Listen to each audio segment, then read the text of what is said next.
My parents hid my stepsister for years until I accidentally found out. You just found the hiding spot after all this time. She's like, I've been playing hide and seek for so long. For my whole life. So let me clarify. I'm writing this out of confusion and crap. I, 28, love my parents. They've always been great to me, loved me, and supported me. They've been staying with me and my wife since we had a baby to help out. And if I'm being honest, it has been a great help having them around. By the way, this comes from Never Told of Sister. And if you want to submit your own stories, go to the r/OKStorytime subreddit. I'm Sophia. I'm Dakota. And I'm Carly. And we try to give... What? That's not right. Pretty soon. And we try to give our best advice, but we haven't been through all of these situations ourselves. So if you have, let us know what you would do in the comments. Yesterday, my dad asked me to get the mail from his place after work so he could pay his bills. Well, I got the mail, and most of it was bills and ads, but there was one actual letter. He apparently threw it out, but my wife noticed it in the trash and read it. She didn't know what it was when she saw it. She brought it to me, and it was addressed to my dad as father, so obviously my half-sister. She's pregnant and asking for money because it's harder for her to make it, and she just wants to support her baby. I confronted my parents, and yeah, she's 21-ish, born from my dad's affair. He gave her money until she graduated. The title is inaccurate. It would be half-sister. She writes him letters. She's apparently not in college because she's broke, and he thinks she's spicy dancing or doing spicy sleep work. He doesn't even know for sure. He just told me he's done supporting her and she isn't his responsibility. We talked more about it for half an hour. My mom was quiet and my dad has never been like that. I don't even know the word to describe how he was. It just made me so effing angry. I made them leave right there without even taking their things back because it feels like my fault. I have a sister out there who's living like garbage while I'm out here enjoying my life. After looking into her a bit more, I talked to two cousins 2 hours ago, and they're both divided on if I did the right thing. One cousin thinks I was an a-hole for making my parents leave without talking things through or even making a plan, but her sister thinks I did the right thing. Talking things through and making a plan. The guy said she's not my responsibility. What were you going to do? OP just found out he has a half-sister he didn't know about and that his dad had an affair. I think they're allowed to be a little shocked and say, can you please leave? We can have a grace period for that. I don't think that's an a-hole move. I think that's just I'm in shock and I just found out I don't even know you guys. My wife told me she's staying out of it since she regrets reading somebody else's mail. I just don't know myself. I feel like an a-hole for making my parents leave because I love them so much. But at the same time, I feel so mad over the situation. Well, I guess I see what they're saying in that they were living there. So I guess it's like a little bit more of a get out, like you can't stay here anymore. But still, I think that's a valid reaction. I would just need like way more context. Yeah. Yeah. Because it's like, I don't know. She sent a letter asking for money. She's pregnant. It seems like a pretty crazy move to just be like, I'm going to completely disregard her right now and refuse to help her whatsoever. Also, without I feel some like, kind of prior something. Yeah. I also feel like it's kind of awful that he's kind of framing this as, oh, she's always asking for money. She's only 21. That's kind of reasonable age to be still asking parents for money. Edit, since people are wondering if my mom knew because she was so quiet, she knew everything. Oh, no. And top and relevant comments, next lengthiness says, I'm a bit torn on this one, but ultimately everyone sucks here. Your wife for reading something that wasn't addressed to her, your parents for not telling you about it once you were old enough, and you for kicking your parents out without even letting them gather their things. Again, I feel like that's kind of a justified a-hole move. OP says, to clarify about my wife, she didn't see the envelope. She saw the letter in the recycling. Not that she thinks it makes it better, but she didn't go out of her way to open an unopened envelope. Miserable Key says, not the a-hole. Reddit is such a weird place. I don't get how people are coming up with these everyone sucks here responses. Your wife snooping through private mail isn't exactly the best thing to be doing, but I don't know how that is bad compared to a man cutting his daughter out of his life for over 2 decades without telling his own son. Wait, yeah, because how old is OP? Is older. OP is older. I don't Because it was affair after. So it was I don't so know. not only was it a product of an affair, and also OP didn't even know about the affair. Yeah, OP didn't and know about OP the didn't- affair. so it's didn't know like- about the sister. None. Come on. Okay, Smell says, OP, did it not occur to you that keeping the secret was intended to protect you? Oh, I hate that argument. Your parents were well aware that your father did wrong, but having an affair child in your life would not have been pleasant for you when you were a child. Your father and mother probably did not want this behavior to be normalized by introducing the concepts of affairs, children out of wedlock, etc. when you were 7 years old. They don't have to explain it's 7, you goofball. I don't doubt that many of this young woman's problems started with the shaky family structure his actions produced. But really, what would not keeping the secret have looked like and felt like in your childhood? Sometimes when people do something bad, they have to carry on as best they can. This is just like a commenter who did the exact same Yeah. thing. Your mother had a choice too, and she probably didn't punt dad to the curb for your benefit. So you could grow up in a stable family. There really was no ideal solution here. And OP says, okay, what about when I turned 18? What about when I turned 22? What about 26? I found out at 28 because my wife saw a letter in the recycling. Yeah, OP. Yeah, OP. Tell them. Yeah, get him. Tell them. Were they going to tell me at 32? At 36? 40? 50? It hasn't been for my benefit for 10 years. I must say, justified, you're the a-hole. 100% get where you're coming from. I'd be disappointed in my parents and also feel guilty for him helping me and ignoring her. I don't think you should have kicked them out since they are helping you. We also just had a baby and my mom lived with us / now babysitting since moving out, which A, they don't have to do, and B, is a lot of work and inconvenience on their part. Grandkids are supposed to be the easy ones for them. I feel like I would be so, I don't know, I'd have so many mixed feelings if my parents were helping with my kid and then I find out that they have another, or like my dad has another kid that he just didn't help with. Yeah, it'd just be like, It's like, oh. and then it's like, oh yeah, well she's, and then trying to be like, yeah, I don't know, she's like a mess, and she's like a spicy dancer, worker, Yeah. whatever, probably, and it's like, gee, wouldn't it have been maybe better if she had a little more stability in her life, maybe some kind of father? Maybe. So I get your anger, but there's got to be a better way to get a satisfactory result without burning your bridges with him. And OP says, why do I deserve this help, though? He's not giving it to his daughter. That's what I just said. Yeah, I think That's what I just the whole said. point of this post is OP's having a moral conundrum of being like, now I feel guilty by just virtue of existing with my parents. What did I do to deserve it other than being born to the right woman? Mr. Hamman says, everyone sucks here. That's a heck of a lot for you to take on board in a short space of time, so can't harsh you too much for the gut reaction. I don't think it was the best reaction, though. From your dad's reaction, he seems pretty cold, but then there's 21 years of history, so maybe he does have a reason other than indifference. I don't know if there's 21 years of history, buddy. He's barely seen his daughter. Yeah.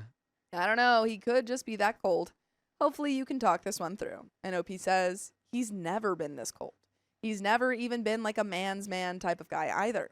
He was a loving, caring guy, and I know that might seem odd, but he was kind of like Boyle from Brooklyn Nine-Nine, if it helps. I just can't get my head around it.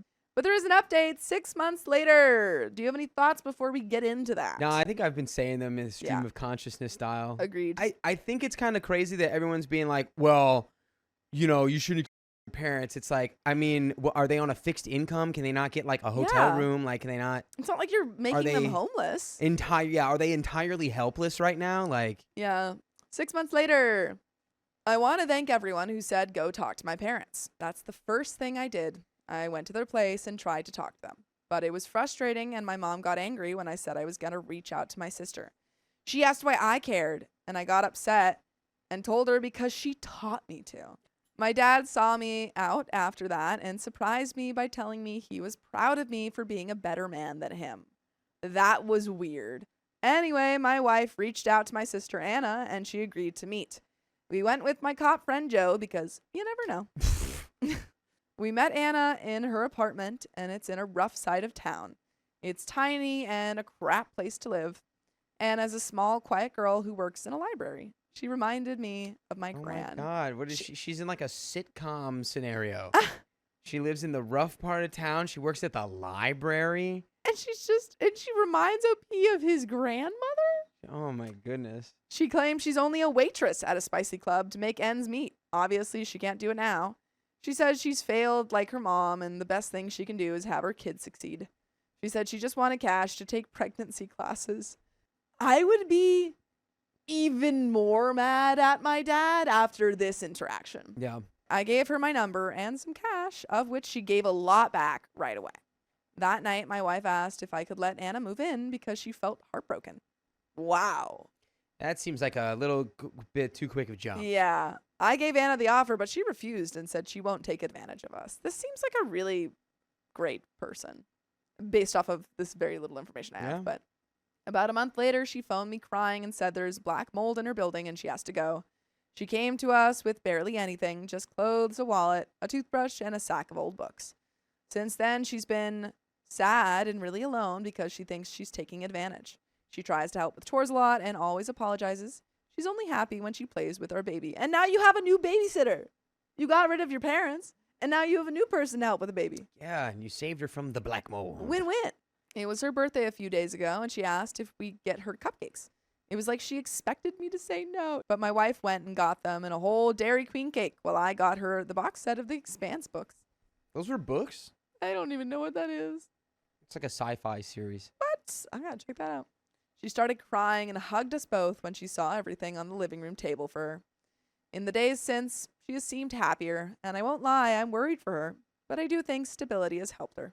As for my parents, my mom refuses to come as long as she is there, so I visit her with a baby sometimes. My dad refuses to go because he says he's ashamed. He should be. On the other hand, my wife's parents told me they are more proud of me than ever.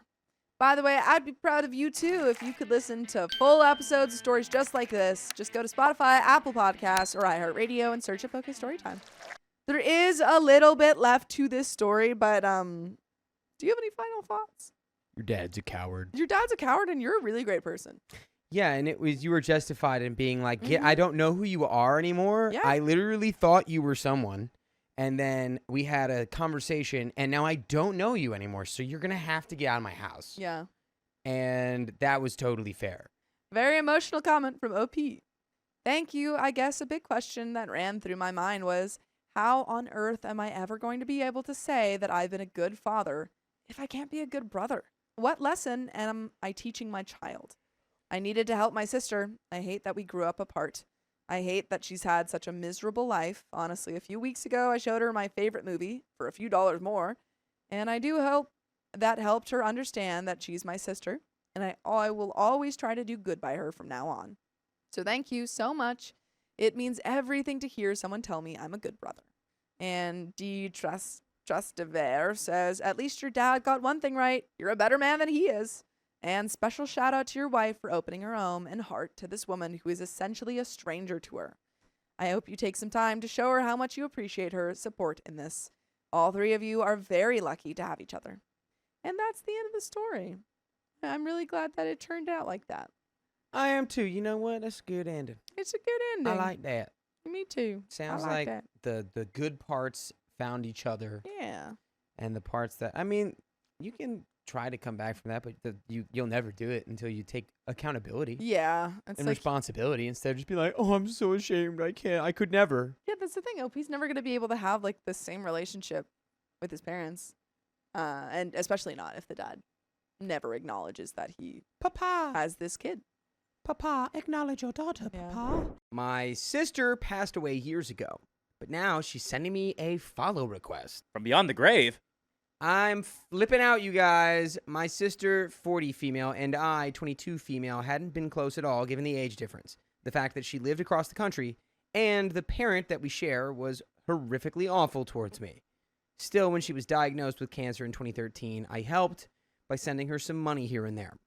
By the way, this comes from user Home Skilly Biscuit, and if you want to submit your own stories, go to the r/OK Storytime subreddit.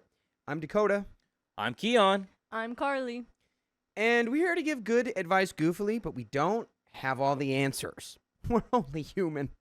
We only know what we would do in any given situation, so if you would do something different, let us know in the comments. As OP says, she ended up getting a lot worse, and when I dropped out of college for unrelated reasons, I worked several jobs so I could help her out a lot more financially. I got the news that she passed away summer of 2016 and was invited to attend the service, although I couldn't because I was not able to get off of work. Fast forward to today, when I get a request from her social media account and looking through her posts, she's not only alive, but way better off than I am. I'm glad she's not passed away, but what? I haven't said anything to her because I'm not sure, A, how to confront her about it, and B, what I even want. First, I'm immediately suspecting this is a hacked account that is now being used for, spam or for scamming. I don't think I want to have a relationship with my sister, given what went down, but mostly my mind is reeling and I'm trying to make sense of it. Any advice? And we have some relevant comments. Fields of Lavender says, who told you the news that she had passed away? Was it possible someone told you without her knowledge? OP says, her husband called to tell me. Fields of Lavender also responds, did your half-sister know that her husband did this? OP says, no idea. I haven't worked up the courage to talk to her yet. Nami Mimi says, working on the assumption this isn't some kind of phishing scam from someone out for some profit from you, you mentioned that the parent you share was harmful to you both. Can I ask, are they still in the picture? Would it be possible that this passing, if it isn't some bizarre fake set up by the husband without your sister's knowledge, hasn't got more to do with her relationship with this parent than anything else? If the parent in question is still alive and the sister was involved in this passing away scenario, then be wary. She may have legit reasons for pretending to be passed away, but it's an extreme reaction. More likely, it would be to shake some responsibilities or debts or similar. If there is a benign reason for this scenario, it may be she's reaching out because you had tried to help and she has feelings about this. None of this is on you. This is a lot to process.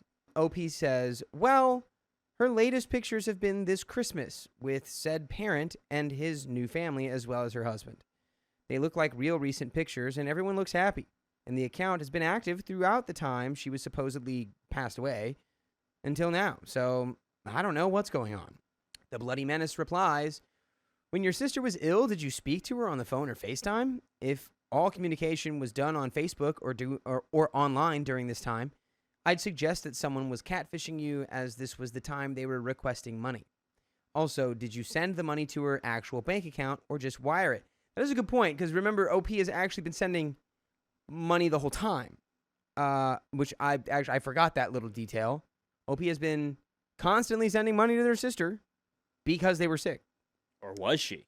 Right. Or was it the sister? Was it maybe the mother? Was it somebody else pretending to be your sister? Let's continue.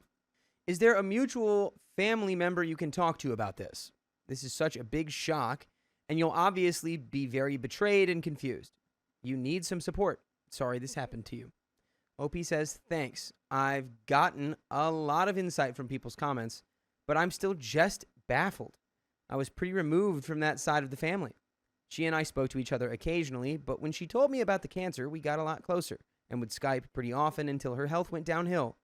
But even then, we would still talk on the phone. Winnowing Wins says, my only thought is that if her husband lied about it, wouldn't she have reached out to the family members and friends who presumably attended the funeral to ask why she hadn't heard from them, unless she was no contact with most of her family? And if she was in on the ruse, it seems odd of me that she just popped back up on social media. I mean, if you were really the only person or one of a very few people who could have been duped in such a way by her husband, it's possible that's what happened. Otherwise, I think it's a hacked account because I have a hard time believing someone would fake their own passing and re-add their sister, unless it's a cry for help or she has memory loss of some sort. And there's an edit to add, actually, something has occurred to me. Sometimes if you go through add former email contacts, it's actually easy to accidentally request people. LinkedIn is the worst for that. So it's actually possible she did fake her passing and then blew her cover by way of technical failure. But the question remains, how are you the only one who didn't know? Unless she has all new contacts and or you were the only person from her past she stayed in touch with. OP replies, I'm assuming that I was the only one that got duped, since her account has been active this whole time. She and her husband were the only ones I kept in contact with on that side of the family, So, of course, I never got any confusion when I talked about my sister having passed away. And it occurred to me to seek proof of her passing. I don't know why she would have added me if she did fake it, but your edit seems like a reasonable explanation. And there's a comment from OP. Honestly, the thing that hurts me the most is the recent holiday pictures with our father. When we reconnected after the diagnosis, we had this huge heart-to-heart about the abuses he inflicted on us, as well as him being the reason for our distance. Even if it turns out to be a huge misunderstanding, I don't know how much better of a relationship I would want, because I don't want to invite him back into my life, even just by association. And there's an edit. But before we get into the edit, what are our theories here? Any thoughts, theories, I mean, ideas? We've said them. Either A, the big ones are A, she faked it. She faked it, and maybe, we don't know why, but maybe this is a cry for help or something like that. B, someone got into her account and trying to reach out to you for money. It just seems so unlikely to me that they'd be doing something sketchy if they're just like posting stuff publicly. Like, Doo-doo. I don't know. It's so strange. But let's get into the rest of the story. A lot of perspectives here. It looks like the only thing I can do is talk to her, but I'm still just not there yet. Judging by the pictures on the account, the cancer was real. There are a lot of pictures of her in the hospital and her recovery process afterwards and through the time she was supposedly passed away. There are a lot of recent pictures with harmful parent and his new family as well, so I don't know what to think. It was her husband who broke the news to me, and I didn't think to ask for proof because, well, who thinks of that at a time like that? She hadn't talked to me for a while because she said she hadn't been feeling well, and my only contact with them at that point was with them. And there's an update 10 days later. Let's just get into it. I want the information. 10 days later, my sister, who I was told passed away after a battle with cancer, added me on social media. After going through her profile, it was clear that it was definitely her. You guys encouraged me to talk to her to find out what happened, and it took me a bit to come up with the will to do so, but I finally did. I sent her a very short but polite message saying that I was glad that she seemed to be doing well, but I was very confused because I had been told she passed away. Apparently, our father told her that I was a huge source of negativity and that it was unhealthy for her to have me in her life while she was going through the cancer. She told me she didn't believe that, but that he offered to pay for her treatments in full if she just cut contact with me forever. And they came to the conclusion together that it would be better for me if I thought she was just gone. Huh? What? Yeah, talk about like the abusive father. That's insane. She told me that she was reaching out now because he had given her permission to, as he felt I was in a better place now. I was pretty furious when I read that, especially since I had been helping her out financially and in pretty significant amounts. I know how stressful medical bills and how much of a relief it would be if someone offered to completely take care of mine would be, but at the same time, I hate that our relationship had a price tag. We grew pretty close, at least I thought so, even commiserating about how awful that man had made our lives. But he was able to just swoop in so easily and manipulate us again. I don't know what to say at first. So I let myself cool down and talked about it with my partner, and then ultimately decided to let her know that I appreciated her telling me the truth, and that I'm glad she's well, but that I'd prefer if we didn't talk much going forward, as I was really hurt by what she did, and that I didn't want any avenue for our father to have any contact, much less control over my life. And by the way, you can listen to new episodes with full stories just like this for the rest of your life. You just go to your favorite podcast platform like iHeartRadio or Spotify or Apple Podcasts and search OK Storytime, where you can have full access to our archive of juicy stories. Well, it's just such an easy workaround. Someone's like, yeah, I'll do this, but all you have to do is do this thing that I can't really ever truly verify, because you could have just used like your husband's phone or done anything, made just a different Instagram account, whatever. Like you could have done literally anything. Didn't OP like reach out to other people and be like, "Oh my, did she pass?" And like, were you there at the? I don't know. I'm very It's confused. just such a crazy lie to use as well, where it's like, oh yeah, she's just not. It's like you could have probably just immediately been honest and been like, hey, like I know this sucks, but like it kind of works out for both of us because you don't have to pay any more money to help me, and I can get my treatments fully paid for. And honestly, like, I'm not just going to cut you off forever. There's an expiration date to this. Some comments to finish us off here. My 2 cats are great, says OP. I'm so sorry you're going through this. You handled this amazingly, though. You're more thoughtful and mature at 22 than your sister is at 40. One thing I wanted to point out, though, quote, he felt I was in a better place now. Was your dad just pulling this out of his butt, or does he have some way of keeping tabs on you? You might want to look into this and see how he is getting information about your life. OP replies, that thought just sent chills down my spine. I think he's just making things up because there haven't really been any changes of note in my life. And Formurger says she was reaching out now because he had given her permission. She didn't even have the guts to actually reach out to you, though. She just blankly added you on social media, causing you to have one of the biggest mind Fs anyone could go through. Like, she could have added a note explaining what happened and why she was actually reaching out now. I'm so sorry. I don't have any real advice, but I just want to say that I think you've handled this really sensibly so far. I'm glad you have your partner to lean on right now, and please be kind to yourself. OP responds, yeah, I'd honestly rather still be kept in the dark, I think. There's a lot of emotions that I have to work through regarding this, but my guy is a really solid dude. And other than some very mild I told you so's, he's been amazingly supportive. When OP was told to get the money back that they gave the sister, they say, I'm not really interested in getting any money back.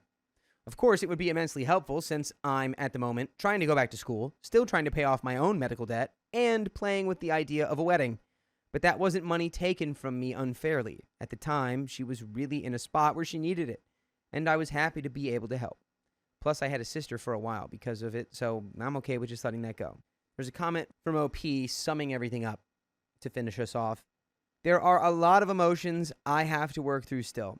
I feel hugely betrayed by this, especially because it was never a situation where she was faced with the decision of cutting your sister out or passing away. She wasn't having to turn down treatment. She just didn't want to be shackled with all the debt. I'm really frustrated and really hurt, and maybe I'm holding her too high of a standard because I know situations are different for different people, but I was somewhat recently in and out of the hospital for a heart condition, and I would have given anything to have family that actually cared about me. I don't know. Either way, I'm resolved to more or less avoid her, so I'm just trying to put it out of my head. And Good that for you, is the OP. end of that story. If I were OP in this situation, I'm like, why? Like, okay, you gave me a reason. I don't believe that. Why? Is like, I just want the truth of, like, did you just want more money? Like, it seems like there's so much more to than the reasoning we got, and that's what ticks me off. I'm like, Yeah, I think 'Cause you though, see it in it's movies, a good you- move, though. I think you see it in on a real movies. You're like, level. oh, they fake their own, or like, okay, that makes sense. They want to get off the Yeah. grid, or what have you. But then she's They like just posting didn't do holiday that. photos. That's why I think it's a What? grift. I think they were grifting, and you know, I don't know. It's I think it's the wise move though to kind of just be like, look, something is weird here. I don't know why. I don't know what, but I know it's weird. So I'm just removing myself from the equation. And Say, let's just don't give me the money back, whatever. I'm just letting you be. I'm glad you're okay, I guess. But don't ask me for money anymore. Don't talk to me. I don't want a connection with you. Our parents abandoned us. Now I'm scared to raise my little sister alone. Oh, that is a lot, OP. Our parents, in their 50s, divorced 5 years ago. And after that, we were basically passed around between them, as neither of them were keen to have us around, especially since they both remarried soon and had their new families and new stepkids to worry about. By the way, this comes from user Shirksa. And if you want to submit your own stories, go to the r/OKStorytime subreddit. I'm Keon, I'm Carly. and we're here to give good advice goofily, but we don't have all the answers. We only know what we do, so let us know what you would do in the comments. When I, 21 male, became 18, my sister was 8, now 11 female, they told me that I need to take care of her all by myself now. In reality, I always had taken care of her since they never spent time with her. It was clear that they didn't want to be involved anymore. They transferred her full custody to me, and gave us money every month so we wouldn't bother them. So that's how it's been for the past 3 years. I live with my sister and I'm doing my best to make sure she has a stable home, gets enough attention, feels loved, and is growing up as well, and has everything she needs. Unlike them, I don't see her as a burden, and I really love her and want the best for her. In these past 3 years, our parents haven't made any real efforts to even bother checking up on her. The plan was that I collect checks from them every month, but that's the end of their involvement in our lives. In the first few months, I used to take her with me when I collected the checks, but they both were so indifferent and unfriendly towards us that it always made her sad. The last time I took her with me, it was right before her birthday, and I was planning a small party for her with her friends, and she was very excited. She asked our mom to come and received a no answer. She didn't even bother getting her a gift. She only wrote an extra $100 on the check and told me to get a gift for her on her behalf. My sister started crying as soon as we left. The next day, the same thing happened when we went to my father's place, and he didn't even say that. He just declined to come. I was angry at them. That was the last time she saw them. They never came around to see her. I only see them when I go to get the checks, and they don't even invite me in anymore. They have it ready when I arrive, and they just hand it over and say goodbye. My sister has been dealing with abandonment issues as a result. She,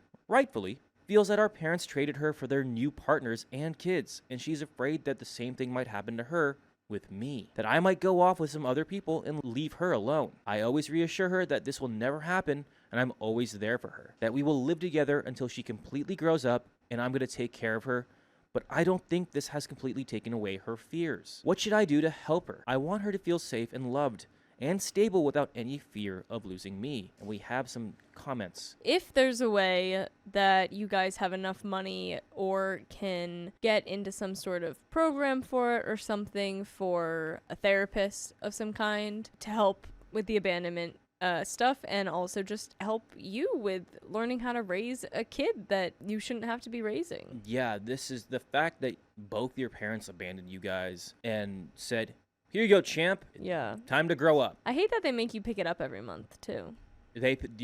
These people suck. I would just, because it's illegal, I would barge in to be like, "Hey, where's your wife? Or where's your partner? Where's your new kids? Hey, you know what he did to me?" No, you don't even need to do that. They suck. They know that they suck. We have some top/relevant comments. User Moonlight Tracer says, "The only way is to just continue being an awesome brother. Maybe consider seeing a family therapist together." On a completely unrelated note, are the payments court ordered? If not, you should consider seeking legal advice to make sure you're getting the most amount. Also, maybe stop physically seeing them and figure out a different way to get the money. Lucy NJ 1990 says, "Kudos for you for being an amazing big brother. I would make sure that she knows that you are there for her 100% and that you are never going anywhere. Cut off contact with your parents except for monthly checks. Maybe get her into therapy. There may be some issues that you cannot resolve." Another commenter says, "Tell them the amount on the checks is no longer enough. Tell them she needs therapy due to their emotional distance and to add an additional $800 per month. Otherwise, you'll take them to court for child support and get 20% of their total income. Unless they're already giving you more than that. I don't know. They can go to jail in most places for not paying." Another user says, "My heart breaks for your sister. I'm sorry. Keep reassuring her. Poor girl needs therapy. My ex abandoned us. My girl received a couple years of therapy. What helped her the most was hearing from another adult that their dad was flat out wrong. No reasons, no excuse, just wrong. And that is okay and healthy to be angry with that. And there is an update. So, besides reassuring her verbally continuously, making sure we do a lot of things together, and being a good brother, I needed to get her into therapy, and I found the right therapist for her. She's a psychologist who specializes in children's issues after divorce. The only problem was money. I called both my parents and told them that I need to talk to them separately, and told them that we need more money as she needs to get therapy, and I want to do nice things for her. And that's the least they owe us after everything. They were hesitant, but eventually agreed. I'm now getting $500 more each month from my mother and $750 more from my father, and that is a real help. When we have extra money from what my parents give us, I put it in a college fund for her, and this extra money means that not only she can see a great therapist, but now I can save more for her. I also talked to a lawyer, as a lot of you suggested, to make sure we're getting the right amount of money, and it seems that we do. Of course, we would go on and get them to court and make everything happen through the legal system, but that has the risk of them choosing to end my guardianship and get my sister back, which is not the right thing for her. She's much safer and better off here than in their own hands. Obviously, the option is on the table if they decide to stop paying, or reduce the amount. And a couple of you suggested we do something symbolic, which I liked a lot. So I bought 2 matching necklaces and had them engrave our names on them, and told my sister that we're going to wear these to remind ourselves that each of us will always be there for the other and that we can count on each other. We've already been to 2 sessions of therapy and I think things are good. The necklace has worked and she doesn't even want to take it off when she takes a shower. We have some more relevant comments. I don't really have anything else to add. You have a great head on your shoulders. You seem to know exactly what to do. You took all the good advice from those comments. I think you're doing wonderful. Don't ever be too hard on yourself because you really crushed it in stepping up and being there for your sister. Yeah. And OP, you've been doing so much for your sister. I think you deserve a day too for yourself. I know you've been doing things for her, with her, which is great, but don't forget about yourself as well. You know, it's okay. You pretty much became a parental role when you never asked for it. It's crazy. So just pat yourself on the back and know that you deserve a good day as well. And we have some comments. User deleted says, as a former ward, make future plans with her, like community events, concerts, trips, the zoo, etc. The college fund is indicative of a stable future for her, and that must mean a lot to her. But some short-term things are cool too, like tickets to see a movie or whatever, or discuss when a new one is coming out and how it'd be cool to go see it together. Or video games, and release dates for DVDs. Get a big calendar and write your plans on it. This kind of stuff is small, but very powerful. That doesn't mean just that you won't bail on her, but also that you're sticking around because you want to. And that you like hanging out with her, not just taking her in and out of a sense of obligation. Kids always know more of what's going on than adults give them credit for. Be straight with her always. Best of luck to you guys. Another user says, you know, I can understand if you just flat out can't be a parent and just need to disengage. I don't like it, but I get it. But when you just ditch your family so you can start a new family, trade in your old kids for new ones, I treated my Mass Effect save file with more respect than that. Your parents need to be marched through the city, carry large signs saying what they've done, while being booed at. You're a great guy. Keep looking out for your sister. It's better than to have one person who cares for you than a huge bio clan who are neglectful and harmful. I'm not a lawyer, but when she is older, A, her testimony saying she wishes to stay with you, and B, their total abandonment for years should protect you from that. Still, family courts in the USA are a total crap show. I've seen cases where they leave the kids with a or take them away from the caring parents to go live with Child Protection Services minimum standards for care would be too low for prison. Better to be avoided. That is the end of that story. And you better not avoid us, because you can listen to full episodes with stories just like this one. Just go to your favorite podcast app, such as Spotify, Apple Podcast, iHeartRadio, and search up OK Storytime. We have about, I think we're reaching 80 days now, or really close to it, and it's still growing. Check us out there. Find out for yourself. Yeah. I mean, I'm not up to speed on knowing what the court stuff would look like, but I think that's a very good comment to know about, and know that sometimes it could end up that they're not going to do what everyone obviously knows is the right thing. So, which you also seem to know, like, of the worry that maybe they'd take custody back of your sister. So I still think it sounds like you've got a good head on your shoulders, though. You've taken the advice you need to. Yeah, I just feel like you're giving her the best you can, which, again, good for you. Kudos to you. I mean, there are people out there who would just give up, but you really are pushing yourself. And if you are hearing this, I feel like everyone is rooting for you and wants the best for you and your sister. So keep trucking along, OP.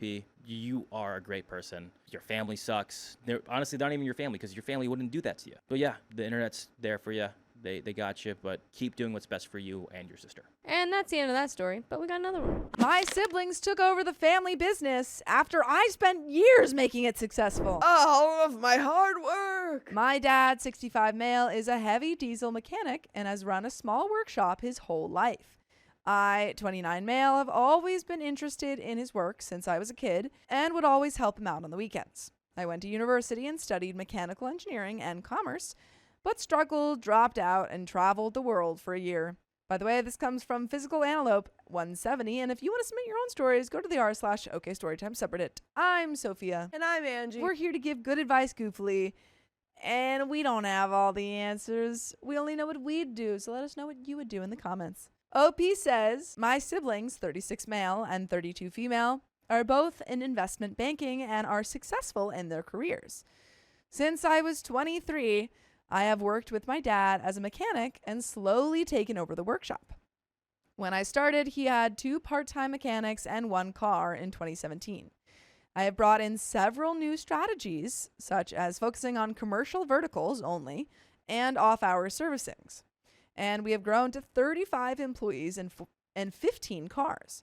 We went from $250,000 in revenue to just shy of $7 million this financial year. My dad only works in the workshop while I'm more of a 20/80 workshop to office split. The vid has meant our business has grown tremendously in the last few years. A few weeks ago at my dad's 65th birthday dinner, he talked about the numbers of the business and everyone was shocked. No one in the family has ever visited our workshop or asked about it. Since then, he has been thinking about the succession plan after my siblings started asking about it. He proposed the following idea to me. I get 40% of the business and they get 30 and 30. My sister would get a manager position as she is looking to leave the IB world to start a family. And my brother would get the same as well if he wants it. I noted everything he said and just asked for some time to think. I started proposing some of the most insane ideas without any context of the business. I'm seriously annoyed. My dad has run this for 32 years, but only since I joined did we expand. I admit I used my dad's network, reputation, skill, and initial workshop to get a head start, but it was my idea to expand, get a bigger workshop, and implement risky ideas. I don't think my siblings, who have never even asked about the business, should get cushy, high-paying jobs for doing nothing. If we wanted a $200,000 a year manager, I would get one with industry experience. I have spoken to him briefly, but he was shocked by my reaction and said it was his dream to have all his siblings work in the business. But my brother and sister have never even picked up a spanner before in their lives. I've been hanging around since I was 12. He said it would be mine. I don't want to have to answer to a board of my siblings, who I get the vibe think they are smarter than me just because they finished university. I built this business with just my dad and want to keep building it with him without my siblings. I can see it from their point of view, as this is a family business my dad started, and my dad wants to make an effort to include them. But I feel they only want to be included because we are now successful. I am being accused of being greedy and entitled by my family. I think this is ridiculous, and the business is mine after spending the last 6 years building it. I would love some outside perspective on the situation, and there is an update, which we'll get into in a moment. But what do you think, Angie? I think we gotta talk to Dad, Yeah. and we gotta be like, hey, business talk right now. This isn't family talk, because I think that's important to Yeah, say you have to ahead of time. differentiate. This is business talk. I think that I have just contributed more. Just explain your situation. Just tell him what you think. Come up with a solution. Give him all the whys, and just don't even just ask for like, what do I, or like, I want more. Just like say, I think this would be fair because this Yeah. and this and this. Like, come up with a number yourself. Agreed. I just wanted to give a quick update. Thank you for the amazing advice and for linking the plumber story. Reading that really scared me, and it basically happened to me. Some quick points. I can't really sell my shares or this business. We are a service business where we get paid for the work we have done. We have assets, but they're used, dirty utes and tools, worth hundreds of thousands new, but nothing on the secondhand market. We had a family business lawyer meeting last night, and I don't know what's happening. My sister and brother had been lobbying my dad about the direction and strategy of the company before this for weeks. They feel it would be in better hands with my sister being CEO, my brother being CFO, and me as COO, or glorified operations manager. And unfortunately, my dad agrees with them. During the session, I felt incredibly patronized. They laid out this 5-year plan and how the company would grow to be this huge entity we would own equal amounts in. They didn't talk to anyone in the actual business about this plan, or even our customers. They wanted to make things standard, but the reason our customers love us is because we are flexible and accommodating. I asked a few questions to see how set my dad was in this plan and realized he was really excited. I tried to argue the current business was 50-50 between my dad and me. Therefore, it should be split 66-17 and 17. Their huge salaries would be better off hiring mechanics to grow. I was told everyone's replaceable by my sister. This crushed me because I don't think that's true. I secured our biggest 10 customers only in the last 15 months because I have this reputation as the mechanic who went to uni and worked on the tools. I know I leveraged this in the bidding process over other companies. This isn't like a public company. Everything in the industry is relationships. I've been reading The Art of the War this last month, and I've decided I'm not going to voice any more concerns. I'm going to go along with the plan, let my emotions mellow out, and wait until I can think of some options. OP on his siblings' jobs and if they enjoy their respective fields or not. OP says, yes, exactly. They choose to work in a corporate job and they hate it. I feel they see this as an opportunity to make the same money and work for themselves. We have a system and culture in place that will get ruined by bringing in two people. I also feel they aren't entitled to the business. I built it up with the understanding it would be mine. Commenter 1 says your dad is being ridiculous. Suggest he sell the business and split it however he chooses. It's his business, even if you helped expand it, but make it clear that you're not comfortable working in that situation. Consider whether you want to continue building your father's assets. You're not being greedy at all. He's offering you 10% of his business in consideration for the work you've done to date, plus an equal share with your siblings after that. That's not crazy unfair to you, but the work situation he's proposing is ridiculous. You shouldn't stay in a dysfunctional situation just to keep everybody happy. OP says, I understand you're saying it's his business, but honestly, I don't feel he owns 100% of the current company. I think it would be split 50-50 between him and me at the moment. OP on his siblings' relationship with their father and success in business. OP says, I am open to them having a percentage or a payout from my dad's half of the business. My dad and I are super close, but my dad and siblings aren't. I worked with him even while I was at uni, but they got normal jobs that paid less money. He has tried bonding with them, but he thinks the world of them. I know they're smart and successful, but they haven't achieved what they expected in life. I have tried talking to my sister and brother individually, but they dismiss me, and it's really hard not to be seen as the little brother who dropped out of uni to travel in the world. You know? Commenter 2 says, not the a-hole. Can you talk to your dad about a purchase price?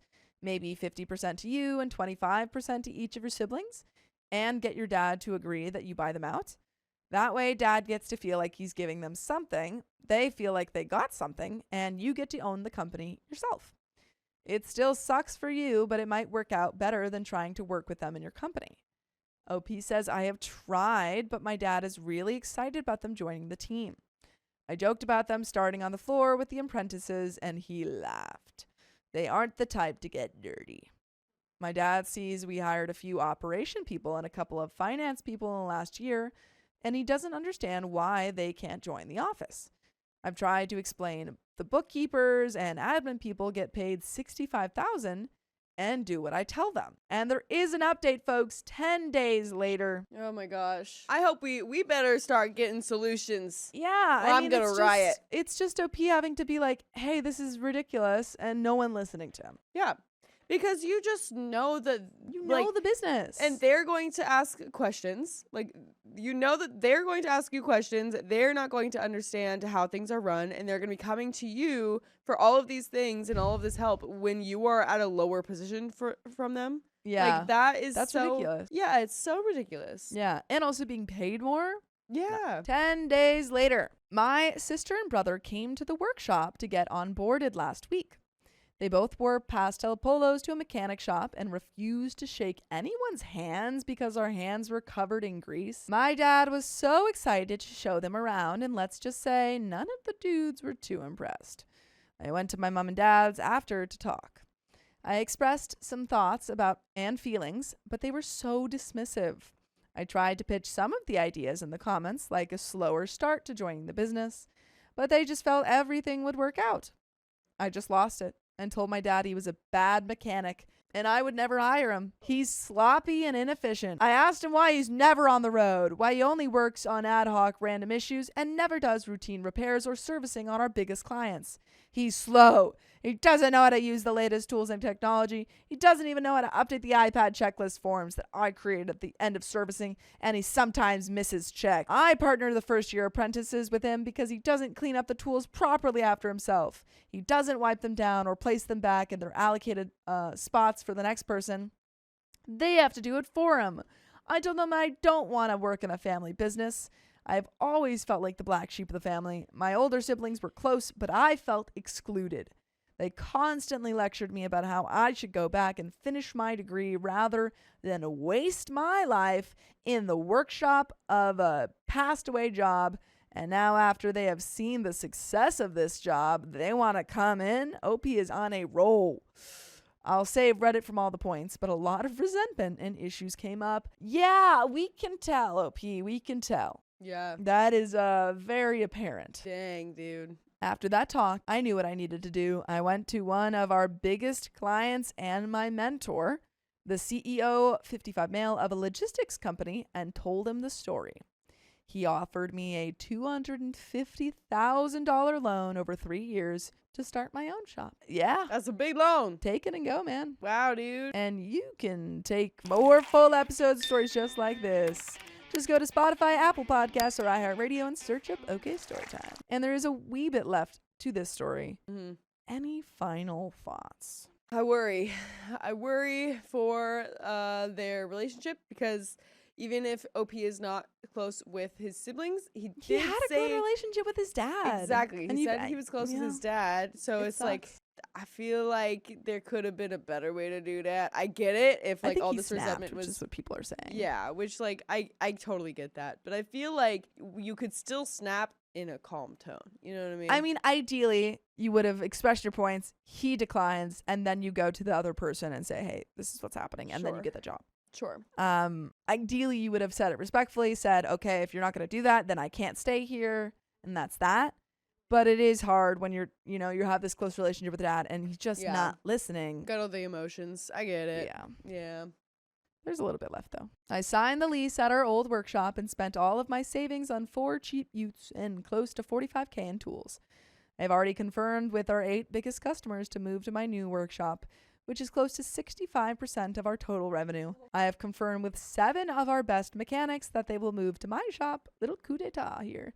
And I'll welcome any of the other boys once the news breaks. I just copied our previous employment contracts off a template, so there is no conflict. I know this is going to blow up the family and will decimate the old business. I did try talking to my sister about the changes, but she just treated me as the little kid that got lucky. My dad was delusional and too excited to see all his kids working in the same business. To me, it was never about money or greed. During my time, my title was boss's son. I just loved leading a team of solid boys working outside, fixing stuff that broke with my pops.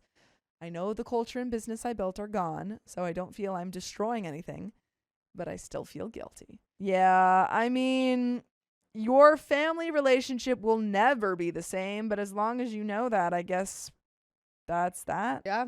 Yeah. As long as you're prepared, then that's all you can do. My boyfriend's sister demanded I dye my hair for her wedding, but I refused.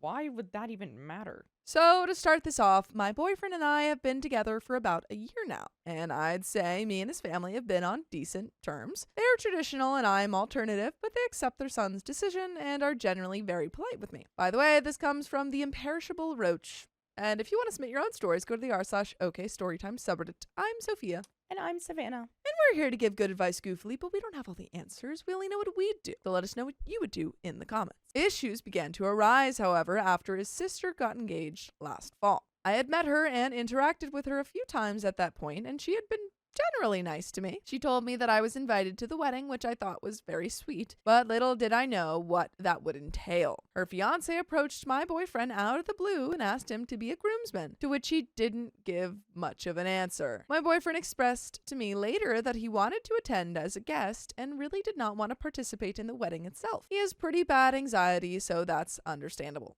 And he ended up declining the offer. His sister was immediately not taking no for an answer and went as far as to send him the tux that he was going to need, despite him declining the offer. What was even more shocking was that the tux was going to be hundreds of dollars, and she wanted him to purchase it, not rent it. He once again stood his ground, and she went to their parents and had them attempt to confront him. They immediately brought me up and began blaming me for his decision, despite me obviously having no say, and he defended me while once again giving a firm no. Things were quiet on that subject for a while until a few weeks later when she informed him that she would not be able to provide a dinner plate for me. They are still planning the wedding, wedding, and at that point, it was over 8 months away, so there's no reason why I could not be accommodated for, considering that I was invited. She claimed that I was still invited, but that she just couldn't accommodate an extra person. It was pretty obvious that I now wasn't welcome, so I was debating even putting the date on my calendar to go, but now there is a new installment to this saga. She sent my boyfriend a message out of the blue,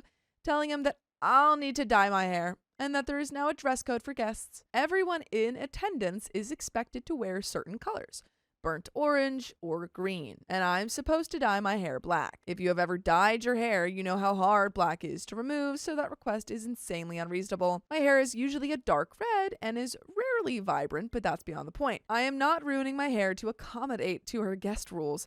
And the best that I could do is a wig, but I'm honestly done at this point. My boyfriend respects my decision either way and has got my back no matter what, but I'm still just in awe because I have never experienced this. I feel like it's 100% targeted, and I don't know how this will affect my relationship with his family going forward. I just needed to talk about this, and I'm wondering if anyone else has had this happen. And we've got an update from OP, but what do you think? I mean, I think that's an insane request. Yeah, agreed. Like buying the tux, like saying, oh, you have to buy this specific type of tux. I don't even understand why they would need to buy it. Just rent it. Just say you bought it and then just rent it. Yeah, literally. Like, It's just I like don't- these really weird rules that feel both targeted and also like they're in place so that OP doesn't come. Update. I have sent her a personal message detailing my boundaries and stating my requirements.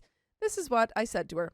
Hi, just wanted to shoot you a message and let you know that I heard from boyfriend about your request for me to dye my hair for your wedding, and I find that to be too big of a commitment for just being a guest at a wedding. If I don't fit the intended aesthetic for your special day, then feel free to uninvite me. I was set to attend as his date, but I refused to make an alteration to my hair that could leave it damaged and unable to be dyed back to my desired color. I would be happy to wear a green or burnt orange dress, and I can be formal, but asking guests to dye their hair is unreasonable and frankly a disrespectful request. As I said before, you may uninvite me if you please because I'm not honoring that request. Of course, instead of responding, she brought her entire family into it. My boyfriend is absolutely livid that she spread my message around and is making a big deal about it and isn't speaking to her right now. His parents tried to get aggressive with him about it, and he told them that if they want to come to our wedding in the future, that they have to shave their eyebrows off and dye their hair green so they can see how it feels to be asked to alter their appearance like that. His sister is still being petty about it, so who knows what will happen going forward,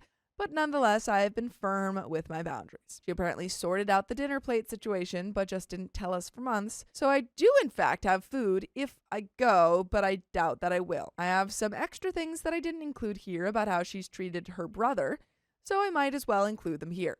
She did in fact just expect him to buy the tux and told him that she wanted him to have it tailored to fit him exactly so that it would look perfect. It was expected that he would buy it early as well, despite him currently saving for money for his own place to live because his last living situation did not work out. This woman has also casually asked him for money for Christmas, upwards of $500, which was supposedly to go toward the wedding, when her fiance's parents were already paying for most of it. He, of course, was shocked and obviously can't be handing out $500, so he got her some personal gifts that aligned with her interests. She seemed less than happy despite her having only gotten him the same shirt she bought him 2 years in a row. Not joking. They grew up the exact same way, in a small and modest home with not much money. And she still chooses to overspend on lavish items like Louis Vuitton purses despite living in an apartment currently. Her fiancé was also in fact just a puppet for her to deliver her message to my boyfriend and wasn't going to ask him to be best man. And there is an update 16 months later, but how do you handle a family like this? I mean, I'd be like, listen, like, I think it's just easier if I don't come. I feel like you're putting a lot of stress on me and you're putting a lot of stress on, you know, my boyfriend, Yourself. your brother, whatever. Like, it just, it doesn't seem like, to me, it seems like all these demands are about something else, but you're like just not saying it. Yeah. So we just won't be at your wedding. If like that's what you want, just say that. Yeah. So over a year ago now, I made a post that got some attention and then completely forgot about it. There was a popular demand for an update and resolution, so if anyone remembers this saga, here it is. If you didn't read the previous post or don't want to, my boyfriend's sister expected me to dye my hair black and wear specific colors, burnt orange or green, to her wedding. She also attempted to exclude me by saying that she could not provide me a seat or food, after giving me an invitation and saying that she would love to have me. I attended the wedding against what everyone advised, And I'm so glad that I was there to witness the absolute mess that it was. To properly start this off, I first need to talk about the rehearsal, which was also a mess. Everyone was disjointed and disorganized. The planner was yelling at people. Someone stepped on a snake, and everyone kept forgetting what was rehearsed. It was a very hot day, and the rehearsal was outdoors, so everyone was sweaty and fed up. After the rehearsal, there was a dinner where I apparently embarrassed everyone by pulling out a bottle of Advil to give to my boyfriend because he had a migraine, and walked Ew. with him to the bathroom where he felt sick. Additionally, on the morning of the wedding, his parents sent a message on his sister's behalf saying that my piercings weren't going to be allowed either, which led to my boyfriend calling and confronting them. Despite all of this, I had now seen how bad the rehearsal was, so I had to be there for the wedding. I, of course, did not remove my piercings or dye my hair. I went as me, in a tight emerald green dress. When I arrived, I noticed multiple people with piercings and tattoos, as well as dyed hair. I immediately noticed that no one was wearing green or burnt orange, and the main wedding colors were beige and pink. As many people speculated, her improvised rules were definitely targeted towards me, probably to try and make me look bad or embarrass me. Now on to the wedding. The speakers they used to play music sounded like they were waterlogged, and whoever was playing the music somehow paused it twice. Rather than having a flower girl, the groom had his grown male friend tossing flowers, and a guest nearly walked out because he threw flowers directly in his face. The groom walked out to "Ex-gon give it to ya," very classy, while all of his buddies yelled and whistled. The bride's grandma decided she didn't want to walk out as rehearsed and loudly argued with the event coordinator, who was trying to lead her back over to where she was supposed to walk. Everyone was looking at each other, cracking jokes and whispering, and it might have been one of the least serious weddings I've ever attended. When it was time for photos, she asked me to get in the photo, only to purposely place me in the back. If you don't want someone in your wedding photos, like let's say, I don't know, you think this is just the girlfriend, I don't know if they're gonna last, I don't necessarily want someone who's not like married or family member to be in my wedding photos, I think that's totally reasonable. Why even have them in the photos if you don't want them there? Yeah. I just don't understand. Like, it's your day. They ended up giving everyone a plate to go up and get some food, and everyone was allowed one plate per person. I ended up waiting until the person serving the food switched out and got 2 plates of food. The bride vanished for hours to take pictures, and everyone was left bored and waiting for cake. By the way, you don't have to wait to listen to full episodes with stories just like this. Just go to Spotify, Apple Podcasts, or iHeartRadio and search up OK Storytime. I had a great time partying with my boyfriend at the reception, and it turns out the bride was having fun partying too. We were watching back footage of the reception on the wedding photographer's Facebook page to try and find us dancing, and saw her in the background dancing on another guy. When I say on, I mean on, because her body was fully pressed against this random man. I went, I saw, I looked good, and I got to laugh at a failure of a wedding. That wraps up the saga. And comment by OP, it was a fairly small snake that was just stunned, and someone picked it up and carried it away. The chaos that ensued over such a harmless looking snake was hilarious though. And that's the end of that story. So all's well that ends well, I guess. Yeah, I guess you got what you wanted. I don't know. You had fun, OP. Yeah, and that's so what good. matters. I don't really care about that bride. Yeah, that bride can screw off. Yeah. I loved my sister, but she betrayed me. No! I have always been close to my sister. We were always together, and I've always thought we had a good relationship. But last year, I moved away for reasons I will explain later. Things have been different ever since, and I began to realize things never really were that good. First, let me introduce you to us. I'm 26 and my sister is 28, but people always think I'm the big sister. And I have to admit, I do feel that way too. By the way, this comes from a deleted user, and if you want to submit your own stories, go to the r/OKStorytime subreddit. I'm Dakota. And I'm Savannah.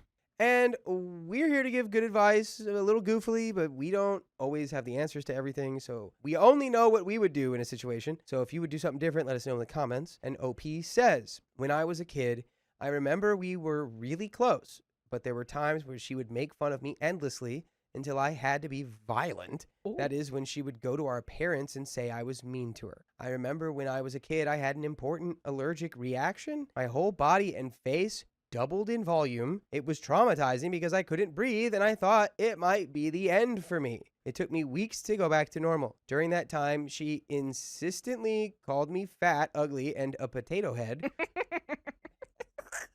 Me. which I know sounds stupid, but as a kid and because of the circumstances, I didn't like being told I looked like a potato. I think this traumatized me to some extent because I've had really unhealthy eating habits since that I am still working on today. No, I'm sorry, OP.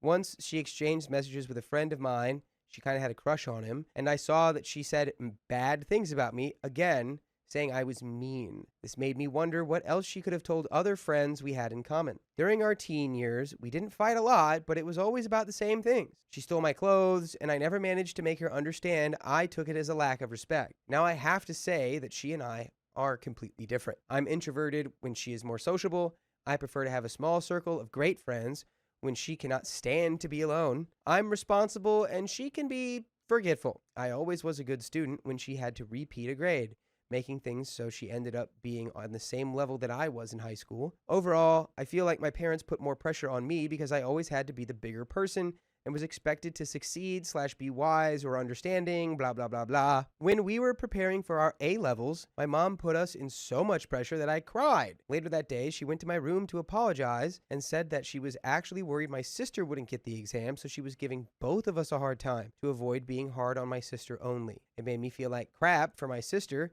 and even more pressured to get my exam. After that, I went to a different city for studies that actually weren't good for me and ditched 2 years later. I went back to my parents for a year, and the feeling of failure made me feel really low. I felt very depressed for a year, which my parents never understood. I get it. It really is valuable that the notion of it's not how hard you fall. It's about how you get back up. If you focus on how hard the fall was, you're never going to get back up. The comeback is always greater than the setback. Boom. Around this time, my sister came back home for a few days. She was living in London and told me to come with her. As I was feeling useless here, I accepted. In London, I slowly managed to turn things around and decided to study again and got my degree there. If living with my sister was fine at first, it got more and more difficult. The first year of my studies, I didn't have a job. New studies, foreign language, I wanted to focus on that. But my parents gave me enough money to survive the month. She would insist I come to the parties with her, saying she'd buy me drinks, but she would always bring that up anytime we argued, saying she paid for everything and was doing everything. The second year, I struggled to find a part-time job, and she made me feel like crap for it until I found a stable job. Overall, I was the one in contact with agencies that rented us the different places we lived in. When signing the contracts, the full responsibility was mine. When it went badly with the realtors, I had to take care of it myself, as she claimed to not understand these things. Same for the bills, providers, and broadband. If we had any issue, I automatically was the one who had to call. I managed to take a few things off my shoulders when we rented the last flat we lived in together. I only gave my sister's contact to the landlady. She was always late paying her taxes, and one time she got a trial because she ignored the warning letters. I told her she needed to take care of that. Guess who had to go to the council and fix it? In spite of all this, she would sometimes complain that I was a burden and she was taking care of everything and the only one cooking and the only one cleaning, totally not acknowledging what I was doing or that I had work to do too. I forgot to tell you, we were sharing a 1-bedroom flat. Oh, nice. So they're just like, sleep over every night. Love that. I've done that. If you're in that situation, if you don't have a great relationship with that person and y'all aren't communicating very well with each other, it's always going to end up very bad. Yeah, especially if you're sisters. Yeah. That's yikes. Most of the time I would sleep on the couch in the living room when I wanted more privacy, but there was always a point when I would miss sleeping in a bed. My sister also invited people to sleep over at our place. Once she went out and I stayed at home as I had to go to uni in the morning. She came back late with a bunch of people, came into my bedroom with a girl and told her she could sleep in the bed with me and the others would sleep on the couch. I was just shocked and really mad. That night I told her her behavior was not okay and I didn't feel respected. I made her promise this would never happen again. But she kept inviting people over and hosting friends who came from abroad all the time, even though we didn't even have our own space. She kept doing it and I kept accepting it for a while until I was fed up again, but she wouldn't hear me. We fought more often about this and her overall disrespect. She would often retort that I wasn't easy to live with either, and when I asked her to tell me what I was doing wrong so I could change it and make her feel better, she would say she doesn't have an example in mind. One time she said she didn't like the fact I left my empty glass on the table. So empty glass on the table is the equivalent to hey, stranger, sleep in this bed next to my sister who she doesn't know you. I'm sorry, but that's weird. I would never ever. Like, what if they could be Both sides of that are weird to me because it's weird for her sister to be like, oh yeah, you could totally just sleep in the bed next to my sister. And it's weird for OP to not just be like, no, you're not. Like, yeah, sorry that my sister brought you over without a place to sleep, but I'm sleeping in the bed. I don't know you. You're not sleeping in this bed. Get out of my room. Yeah, I feel like that's not like a rude thing to say, you know? No, if I was the random person, I'd be like, okay. Yeah, Clearly, also, okay, if this isn't cool, she made it sound like this is cool. If it's not cool, I'm not going to do it because I'm not a psycho. yeah, if I was the random person who like came in and then we were like, oh, by the way, you're going to sleep with my sister that you don't know. I'd be like, I'd rather sleep probably anywhere else. I I'd be don't like, know. I'm going to go, actually. Yeah, I'm just I'll find a place. going to leave. Around that time last year, I was sick as heck. And as she was going to go out that day, I told her I didn't want to contaminate her and I'd be sleeping on the couch. She rang at the door at 3 a.m. because she forgot her keys because, yeah, that happened from time to time also. She had also brought a friend of hers who didn't want to take the bus home. At this point, it was really too much. We had different people over for months. She was basically treating me as if I was an appliance in her flat, and I was tired of having the same conversation over and over. So the next morning, I told her we needed to have rules. We don't tell people they can stay over until we both have our own room, and we try to be considerate to our roommate. She said I was being annoying for always bringing up something that happened one time 2 years ago, referring to the first incident where she brought a girl in my bed in the middle of the night, and that what we really needed was bunk beds. Where did that idea come from? My sister only ever says sorry this way when I confront her really hard about being disrespectful to me, and this time added she can't change the way she is anyway, which is BS. That's when I realized she really didn't give a crap about me or my well-being. Following this conversation, she avoided me for days. I was the sickest I had ever been. I didn't even go to work, and I was staying on the couch all day. When she came back home, she would go straight to the bedroom. When I started to feel better, I went to the bedroom while she was at work and found empty snack bags.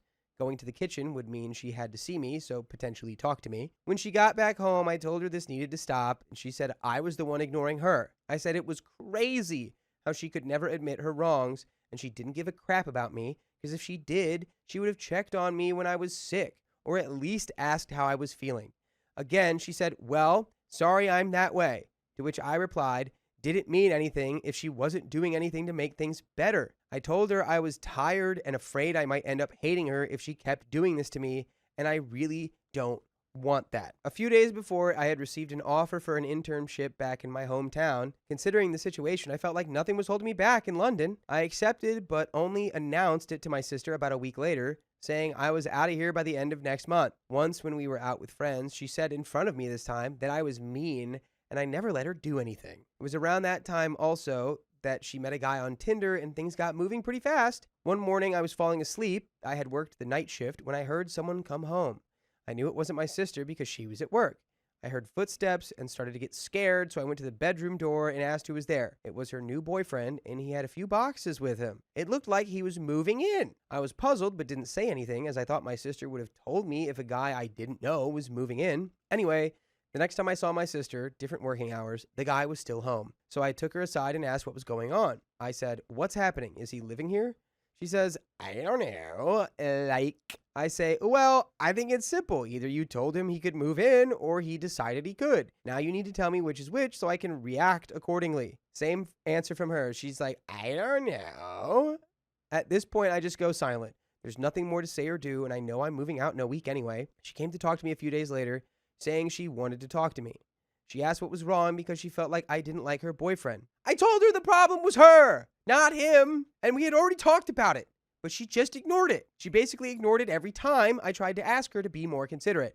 And by the way, you should consider listening to full episodes with stories just like this on iHeartRadio, Spotify, Apple Podcasts, wherever you listen to podcasts. Just search OK Storytime, and you've got the whole archive at the tips of your fingers. We have a little bit more story left. But, like, this situation is insane. Like, your sister doesn't care. Just acknowledge that. Understand how your sister moves instead of, like, pretending like she's gonna change. Operate like she will never change and then act accordingly. Yeah, this is like me and my sister, like we get along great. But like in times like these when we like don't, it's kind of like the same situation of like you say you're wrong and then like, you know, everything will be fine. But it's like, no, like we are so stubborn with each other because nobody wants to lose a battle first. And second, like, especially if it's with your sister, like it just, I don't know, it does something to you. I feel like it does something. It's like, like, no, like I want to be right, you know, because you always say, like my sister used to always like, you know, I'd do something. She'd be like, you know, I remember that from when we were little. And I'm like, what? Like, especially when we were like teenagers or whatever. She would just come over and like just hit me or punch me or whatever. And I'd be like, what was that? And she'd be like, well, I just remembered the time you did this to me. And I'm like, that's so stupid. But that's just like what sisters do. I don't know. But she does seem inconsiderate. And I get that because I feel that way as well with my sister sometimes. That's good to have the sibling perspective because I'm just only child. Can't really tap into the sibling mind. But yeah, it's valuable to have that perspective for sure. Yeah. Since I moved out, I'm so relieved, and I feel like a huge burden has been taken off of my shoulders. I wasn't feeling like myself anymore. I think my sister's behavior forced me to be more serious and responsible. I had to give her attention and support her all the time and fix her mistakes when I felt like I was on my own. Now I feel like I can have more fun and focus on me. The only problem is that I still love her. She's my sister, and we did have good times, but she pushed me to the edge. And now I feel resentment to the point that I sometimes want to be mean or belittle her. I know it's petty and I know I shouldn't, but something between us broke before my moving out. I don't want to hate her. I know we're still better off apart, that's for sure, but our family is still very close and I'm scared this whole thing will destroy us. It's been a year since I moved out, and when she visited recently, I was surprised that I still feel anger. I don't know how to make things better or if it's even possible. Maybe I need therapy. Bingo! Thank you for reading, and any advice or suggestions are welcome. Well, it was probably pretty cathartic writing all that out. That's the end of that story. Evicted my sister before her surgery because I've had enough. Get her out of there. Trigger warning, mentions of substances. My 60-year-old sister moved in with me, 65, after my mother passed away. My little sister has been unemployed for the past 20 years or so. When she left her relationship, she moved in with my oldest sister, and after a few years, she bounced around to various family members who all ended up frustrated with her lack of motivation, sleeping all day, playing computers and games all night. By the way, this comes from Artistic Quiet 8545. And if you want to submit your own stories, go to the r/OK Storytime subreddit. I'm Riley. And I'm Keon. I'm Carly. Before we get into the story, we're going to try to give our best advice, but we haven't experienced most of these situations. If you have, please comment down below, and we would love for you to share that. Until my mom took her in, this was around 2018 and through the time of the vid. My mom was living in a senior living apartment and basically hid my sister in her apartment because the rules were that she couldn't have anyone living with her. This went on for several years until my mom passed away in 2023.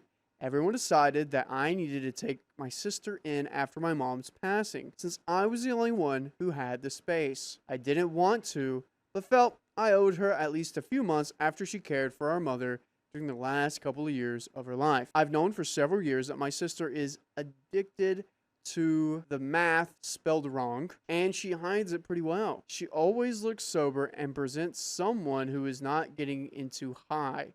But for years, even before she was with her ex, I bailed her out financially several times and even a couple of times from jail. To make sure my suspicions were right, I snooped in her room and found a small zippered bag with paraphernalia and several rocks. I even took a picture to prevent gaslighting and perhaps later not trusting what I saw. My experience has been that she is in my life when she needs me. When she doesn't, she won't take my calls. So a big reason why I didn't want to be her savior was that I just didn't have any faith in her or our relationships as siblings. I was worried that she would be parking herself in my life and that it would be impossible to get rid of her. My sister and I are polar opposites. Politically, financially, etc. I've worked hard in my life to ensure that I'm financially safe during my old age. I'm a vegan, a sapphic, a very emotionally conscious. I am also a zero waster. I've spent a significant amount of money putting away in gray water systems, rain garden, solar panels, compost bins, drought-tolerant native landscapes, etc. I also spent several years of getting rid of material possessions after my partner and several family members passed away. We kept having to deal with everyone's stuff, and I worked hard on giving it all away. It was time for me to finally live a lifestyle that I've dreamed of. Simple, peaceful, and finally take care of me. It took money and a lot of work to achieve my vision. Then my sister moved in. I explained my lifestyle to her and that she would have to abide by it. She agreed. However, immediately she violated every single agreement and started gaslighting me and acting like she didn't understand what I was talking about. She was a shopper and would spend all their welfare check on dollar store junk and thrift shop clothing. I kept asking her not to buy things for me, my pet, or the house, but she kept on doing it. Food bowls, scratching posts, cat and dog toys was several things for the house. Things I had gotten rid of would come back to my life. It was so frustrating. If I could only make her understand that I've worked so hard to get to the point that I had all I needed and didn't want more stuff. But she wouldn't hear me. She was also bringing home things like produce, plastic bags, and grocery bags because she couldn't be bothered to use the reusable bags I provided. She purchased frozen dinners or groceries in plastic containers and wouldn't even bother to recycle the containers. Cooking was something else she didn't enjoy, she said. While I use reusable produce and shopping bags, avoid plastic, shop at farmers markets and refill stores, and cook all my food and my dog's food, she didn't even try to assimilate. When she first moved in, I found out that my car was burning oil and the cost to repair the issue was higher than the value of the car. So I decided to buy a new car and offer my old car to her. I explained that it was a temporary transportation solution because since the car was on its last legs and would not last very long. I also added her to my phone plan and purchased a phone for her. I explained that this was a hand up, not a permanent solution. She had to take it from there. She was spending hours in the shower and using a ridiculous amount of water washing dishes. My water and power bills went up from 5 years of a credit balance because of my solar panels and all my water and electricity savings to $700 every 2 months. That's actually crazy. $700 every 2 months? What's she doing in the shower to jump it up to that much? Like, yeah, you knew it was going to jump up a little bit, but is she like practicing a dance routine every time? Confused. When I would bring it up to her, she would say that everyone is paying more now. I encouraged her repeatedly to get a job.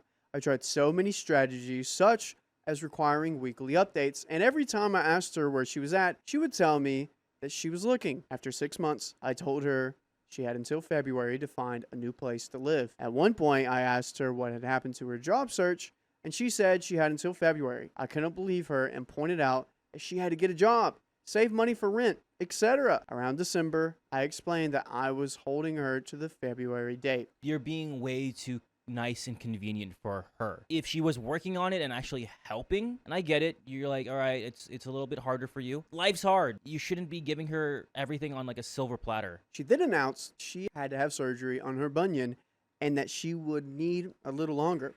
I agreed to allow her longer time so she would have the surgery. Then it was months of her lying in bed after the surgery. As soon as she started to walk, I was starting to push for her to get a job. She pretended that she was looking. She updated her resume, went to the unemployment office, and spoke to a counselor about getting into a training program. I was hopeful. After a few weeks, I asked for an update. She announced that she was having the surgery on the other foot. Yay! Because people have two bunions. As much as she'd like to work, she just couldn't look for work right now. She said that she was doing this so she could be healed and able to work. I was so upset, but honestly felt like I would just have to deal with it for another 6 months. At one point last year, after I spent about $800 on the car I gave her, tune-up and suspension work, I told her that would be the last time I spent any money on that car. Well, registration time came, and I handed her the envelope and told her she needed to pay for it. She took it, and I didn't hear another thing about it. While my sister lived with me for 2.5 years rent-free, to be fair, she did help me with my animals and did a little bit of housework when she felt like it. I still work, and it was a comfort to have someone at home when I was at work. Took my dogs in for grooming appointments and was generally home when cable repair appointments came, so I didn't need to take time off. She also did things like paint my room and mended a few clothing items I asked her to fix for me. Over the course of like 6 months, a year, this isn't enough. Like doing a few chores and favors? Come on. Recently, I went to get something out of her car and noticed that the license had expired a few months back, and I became furious. I asked her about it, and she said she was waiting to receive her welfare check to pay it. I told her that I was thinking of donating the car. She dared me to go ahead. We started to fight. I told her I didn't want children on purpose, and here I was dealing with a 60-year-old baby. I asked why I had to have a child living with me against my will and told her she needed to get out. She said she was sick of me too. I think I said many hurtful things. I lost control and became verbally mean to her. I told her I knew I was being mean and that I would only get worse and yelled at her to get out. Get out. About an hour later, my oldest sister came to get her. She also lives in a senior apartment and can't have anyone living with her. She's now had the surgery and has been gone for a couple of weeks. I feel terrible about all the things I said to her. I did apologize the next day. I told her I didn't know what came over me and that she should come home if she wanted to. But she doesn't want anything to do with me right now. And we want everything to do with you on your favorite podcast platform. Just search up OK Storytime on Apple, Spotify, or iHeartRadio. We got stories for 73 days just waiting for you. Do you think this is a sign from God? Yeah, I mean, you told her the truth. You've been fed up with her. Sorry, like, you should have done this a long time ago. And it was, you kept sweeping it under the rug kind of thing. Like, it's going to happen. And you kept believing that it was going to happen. And now there's a huge pile of mess under that rug. Honestly, after the 2 weeks, I feel so much better that she is gone. And I'm not spending my day mentally criticizing her or mentally arguing with her. And frankly, prefer that she doesn't come back. But I still feel like a big knucklehead about how I handle the situation. As usual, I let people walk all over my boundaries. And at some point, I deal with it with rage. Another thing is that all her stuff is here. Her food, her room packed to the gills with all her things that she doesn't want to do with now. So it's up to me to deal with all her stuff. I know I'm the a-hole here, but how would you have dealt with this? You know, you may she's the a-hole. She's the a-hole. You are the a-hole to yourself. Like, you allowed this to all happen, OP. I'm sorry. Yes, I do agree with you're an a-hole. You weren't an a-hole to your sister. You were an a-hole to yourself. You should have, put your foot down way sooner. Yes. My sister ruined our trip, then I ended up cutting them all off. Bye-bye. My mother wants to organize a dinner for my sister Eva, 22, to celebrate her good grades. Something we've never done before with some family and Eva's girlfriend. The problem is Eva and I haven't talked since a trip that ended with her calling me a manipulator because I upset her girlfriend. By the way, this comes from Twinkle Pringle, and if you want to submit your own stories, go to the r/OKStorytime subreddit. I'm Sophia. I'm Keon. I'm Carly. And we're here to give good advice goofily, but we don't have all the answers. We only know what we do. So let us know what you do in the comments. And OP says, our mother asked me if I wanted to join tomorrow. Originally, it was just Rose, Eva, Granny, and my mom. It feels like it was meant for them, and my mother just added Tina and me because she noticed the distance between us. I was unsure when she asked, since I thought I made Rose and Eva uncomfortable. That thought stressed me out. I don't want to pretend, fake anything, or feel bad. After being unable to sleep because of it, maybe having panic attacks, I'm not sure, but I felt a sense of doom and like I couldn't breathe. I decided the next day to tell my mother I wouldn't join. She asked why. When I tried to explain, she said, I have to get over being called a manipulator and that I have to join. She shut the conversation down, saying she didn't want to hear about it anymore because she was busy and tired. This is going to be long and disorganized because I'm really hurt and have never felt this alone. I'm very aware this is just my side and I could get things wrong since I'm forgetful and would rather forget bad things too. Also, sorry for typos or grammar spelling. English is a second language, and I don't want to reread this because it's painful.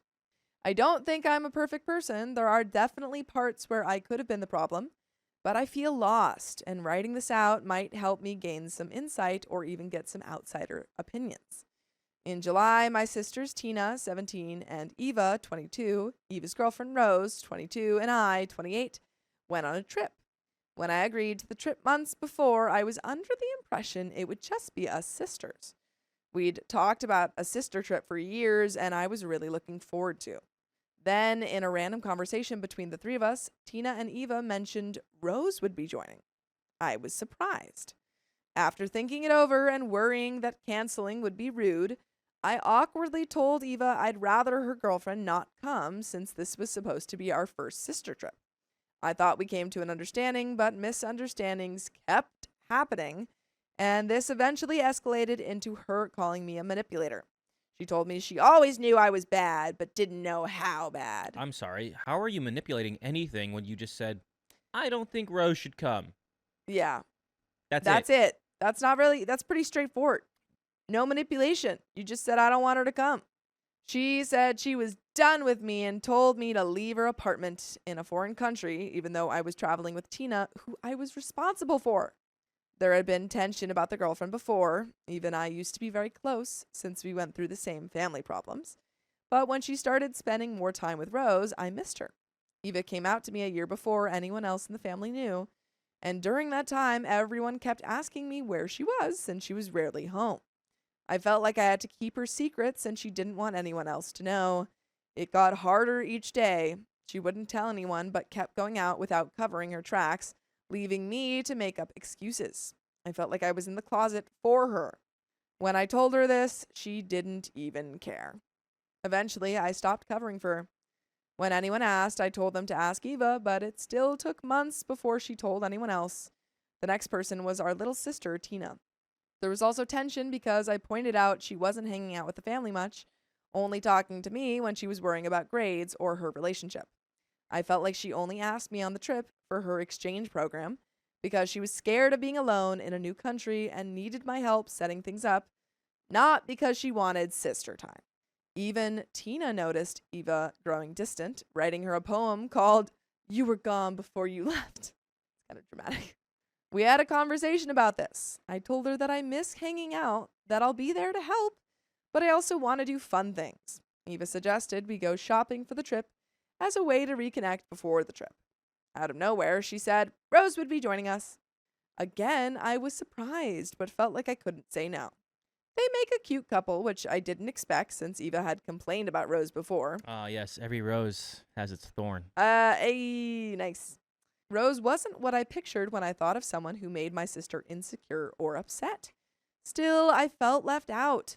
They had eyes only for each other, sneaking kisses when they thought I wasn't looking, caressing each other during lunch.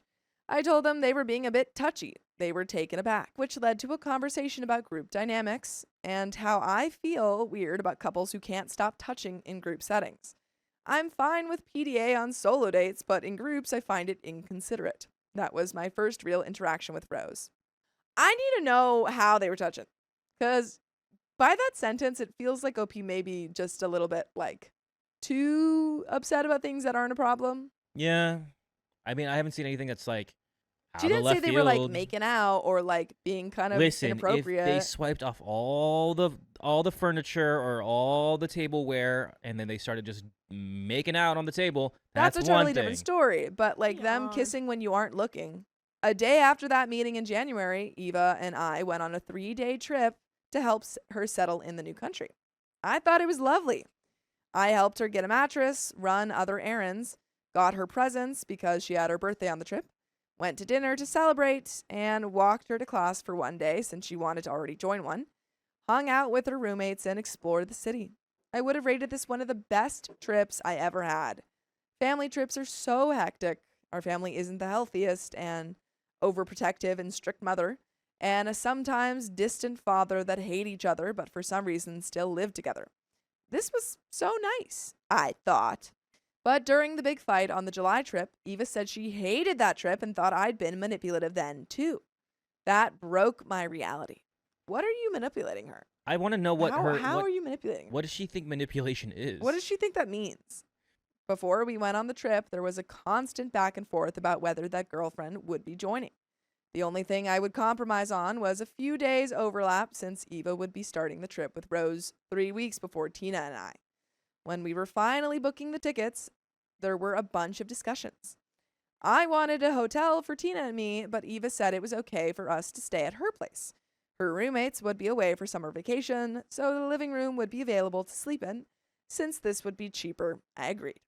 Then Tina wanted to go earlier, even though we all agreed to go at the end of the month, which made it so Rose would be there the whole time, which I didn't agree with. Eva said to just agree because it wouldn't be the only time I would have to hang out with Rose. I still disagreed, contemplating canceling it all, but worrying Tina might be disappointed because our parents only agreed to her going because I was going. Then Tina said she wanted to go on the 15th. Both Eva and I agreed, which was not the end of the month at all. So annoyed, Tina said I got my way. The tickets were booked, and soon after Eva left for her trip with Rose. When the group trip approached, I got a message from Eva saying Rose was going to stay for 3 of the 6 days. I reiterated that was okay, but I just wanted some of our first trip as sisters.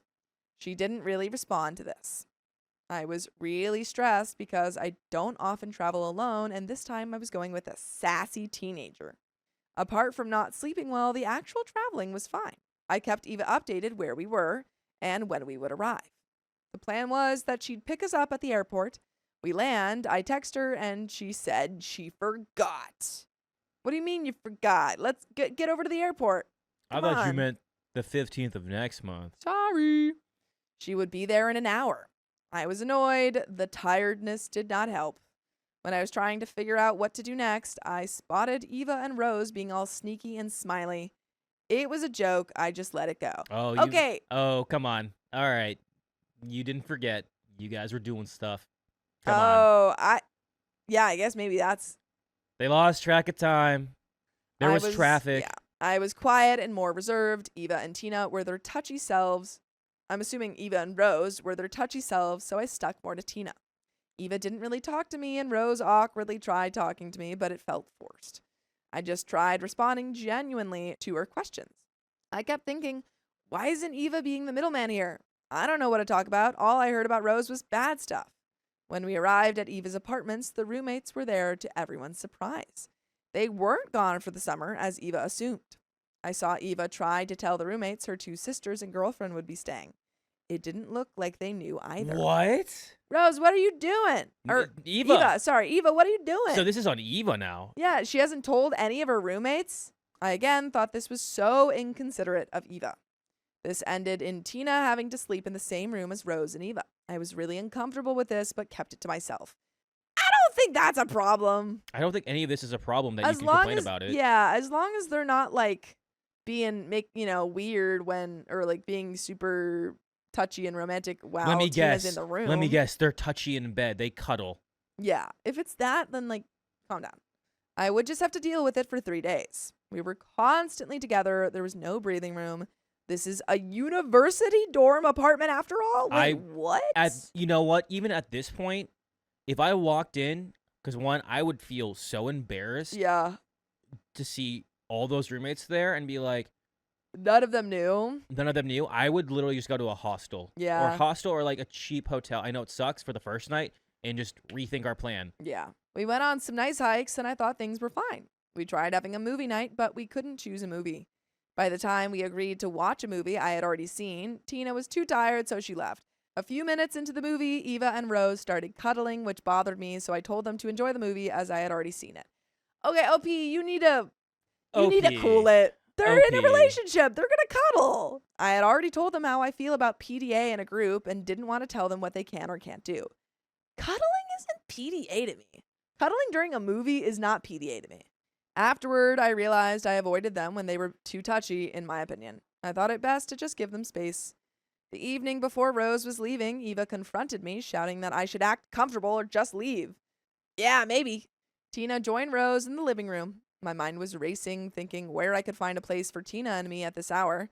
This also came out of nowhere since Eva hadn't talked about this before or even at all. Her girlfriend talked to me more than she did. I really thought everything was fine.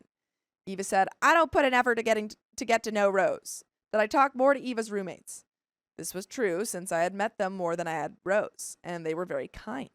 Then Eva said the previous trip we had was bad, that she was worried I would be angry for only doing stuff for her or helping set things up, all because I expressed wanting fun things too.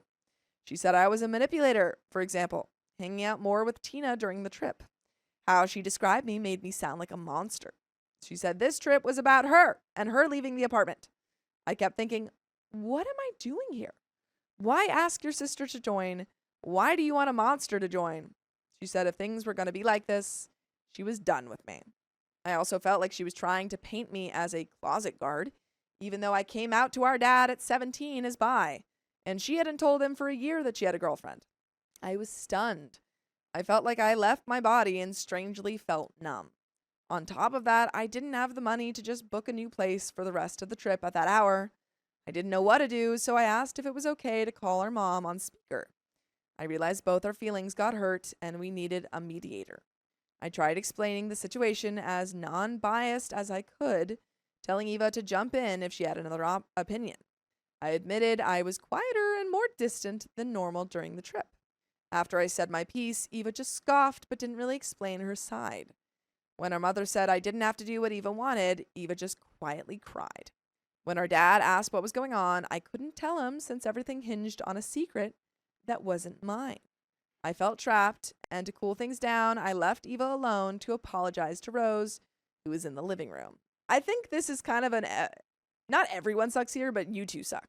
Tina doesn't suck. Yeah, Tina's fine. I was Honestly, expecting the teenager to be the worst it doesn't one. even seem like Rose is that bad. We don't really know anything bad about Rose. Rose hasn't done a thing. Hasn't done anything. Rose has She's even tried tried to to talk talk to you, and you just I feel like you just Yeah. don't like Rose because. Yeah, because you have a problem with your sister. But again, your sister was probably just airing it out like, oh my gosh, Rose does this, Rose does that. But Yeah. like, I think what we've got here is you got Eva, who has been, disrespectful to her roommates, not clearly communicated, invited Rose onto something that was supposed to be kind of a sister trip, like done all of these kind of inconsiderate things. yeah, if Eva wanted to be like, this is a sister's trip, and then was like, no, Rose is coming, sister's Yeah. trip with Rose, I would have been, again, I would have just backed out. Yeah, Like, yeah. hey, if you want to just hang out with your girlfriend, go do that. Tina and I can go somewhere else where we're Yeah. not bothering you guys, and we can have like a little sister trip, her and I. And then on the other hand, that's all of like Eva's transgressions. But then you have you who, you're not really, I feel like you're not confronting Eva about your main problem, which is You the don't fact get- that, Yeah. you're not getting what you, like the attention that you want from Eva, which is fair. Like you want to have a close relationship with your sister and she's been disrespectful. But I think that you're covering all of those underlying feelings by saying like, oh, I don't like the PDA and I don't want to talk to Rose. Yeah. And yeah. I was scrambled, but I remember apologizing for making things like this, that I originally didn't want her there. I didn't know what Rose knew. I think Eva was very inconsiderate, so I assumed she didn't tell her anything, which must have been a shock. Then I told Rose to go to Eva, as she might need her now. The rest of Rose's stay was fine, in my opinion. We went to the movie, we all talked about the movie. This felt like the most comfortable moment. Nothing felt forced, since we all thought it sucked. Then Eva got back from bringing Rose to the airport, and she told me Rose cried and blamed me for it, which I thought was fair. I personally think she was crying because of the stress of the situation, but I owned up to playing a part in it. I told Eva I apologized to Rose and that she has the right to be angry at me because in her eyes I hurt her girlfriend. Then us sisters had a discussion, and I think Eva felt ganged up on because both Tina and I said we missed her, and we've expressed that before. She said she was too clingy with Rose. Tina said she kept hearing them kiss. That's what I'm asking, because it feels like OP's pretty strict on, what Like she considers holding PDA. hands? Yeah. No, Well, off it the seems like table. she's like, oh, they're just touchy, and I'm like, what do you mean? Like, are they touchy in that they're like hugging each other and like, or are they touchy? or are they like being inappropriate about their touching? Because there is a difference, and it feels like you might be erring on the side of like they're literally touching like their hands together. It's like, hey guys, would you do that in front of your sibling? No, you're doing it in front of your sibling. Eva accused us of conspiring, that we were saying she wasn't doing anything right, that we never wanted to do anything with her, or never do anything for her birthday. At the moment, I believed her, but then I remember the last birthday she had here with me, where I bought gifts and dinner, and the countless times I tried cheering her up or helping her with advice. When I myself was having a year-long depressive episode where I was unable to leave the house, barely talking to anyone, she was quiet and distant on the rest of the trip, which I don't blame her for. But I would blame you guys if you didn't listen to full episodes of stories just like this. Just go to Spotify, Apple Podcasts, or iHeartRadio and search up OK Storytime. But there is a little bit left to this story. Do you have any final thoughts? I feel like you need to tell the truth to your sister and be like, hey, I just wanted to hang out with you and only you. And if you don't see that, and if you want Rose there, I feel like that's not fair to me. It's not fair to Tina. That's one thing. The second thing is your PD. Even though you guys are cuddling and that's okay for you, it's not okay for me. It does make me uncomfortable, and I've told you this, and you're just respecting again my boundary. But again, if it's like they're holding hands and I find that disgusting, It's like, okay, you gotta have a compromise. yeah. I don't, just because I'm thinking, I'm like, I cuddle with my friends like all the time, and if someone came in and was like, don't do that, I'd be like, what? But it depends on what they're doing. And Because I could totally see them being like way more touchy, and then it's like, okay, well, let's do that in the privacy of your room. Yeah. But there's a little bit left. But it did feel like she wanted to sabotage the rest of the trip. Like not telling us the places we were planning to go, were going to be closed until we were right about to arrive, and saying things like, we do that tomorrow or in 2 days when there was no more time left. Smirking when we pointed this out. Now it's months later and I haven't really talked to Eva. I feel betrayed and rejected by the one person I thought understood me. I've never felt so alone, but I can't bring myself to reach out to her. I constantly worry that I am a manipulator after all. I feel like she abandoned me and I can't trust her with my emotions. Being asked to dinner, not even by my sister, doesn't feel safe. So am I wrong for not wanting to go to dinner because I can't let go of this? I'm just hoping for a balanced perspective so I can stop identifying with the monster that lives in my sister's head. And this is the end of the story. I think you guys have to have like a full-on conversation. yeah, and guess what? Just get all of that off your chests. You are the oldest sibling. You gotta again kind of steer this way in the right direction. You guys sometimes gotta bite your tongue and just be like, hey, I'm sorry, sissy. I love you. I love you. I want to hang out with you. Yeah. I hope everything could be cool. I know we had some bad blood, but let's put a bandage on that and let's move forward from that. Yeah. Let's have a conversation. Let's not skirt around and point fingers at like things that aren't actually the problem. I was accused of ruining my boyfriend's bond with his sister, but I was just helping. Helping too bad. You're not good at it. My boyfriend, 28 male, and I have been together for 3 years now. He has one sibling, 27 female, who has a long-term partner we've become great friends with. Earlier this summer, while on vacation, we had my engagement ring made. Excited about the news, I told all of my friends, including his sister's partner, with the condition that he not tell the rest of the family. By the way, this comes from user anonymously written 05, and if you want to submit your own stories, go to the r/OKStorytime subreddit. I'm Dakota. And I'm Angie. And we are here to give you good advice goofily, but we don't have all the answers. We only know what we would do. So if you would do something else, let us know in the comments. My boyfriend, upon hearing this, was livid with me and said I had crossed a line and broken his trust. He claimed that he couldn't understand why I would trust him with that information and that he was obviously going to run off and spill it anyway. I disagreed. When congratulated by his sister's partner and asked about it, he proceeded to lie and say that we never got a ring at all, only to later confess to his parents that we did. Fast forward to earlier this week, his sister messaged him and asked that they hang out after not seeing each other for so long. She was unavailable that day, so they agreed to try for coffee the next one. That following day, he called and texted his sister and didn't get a response.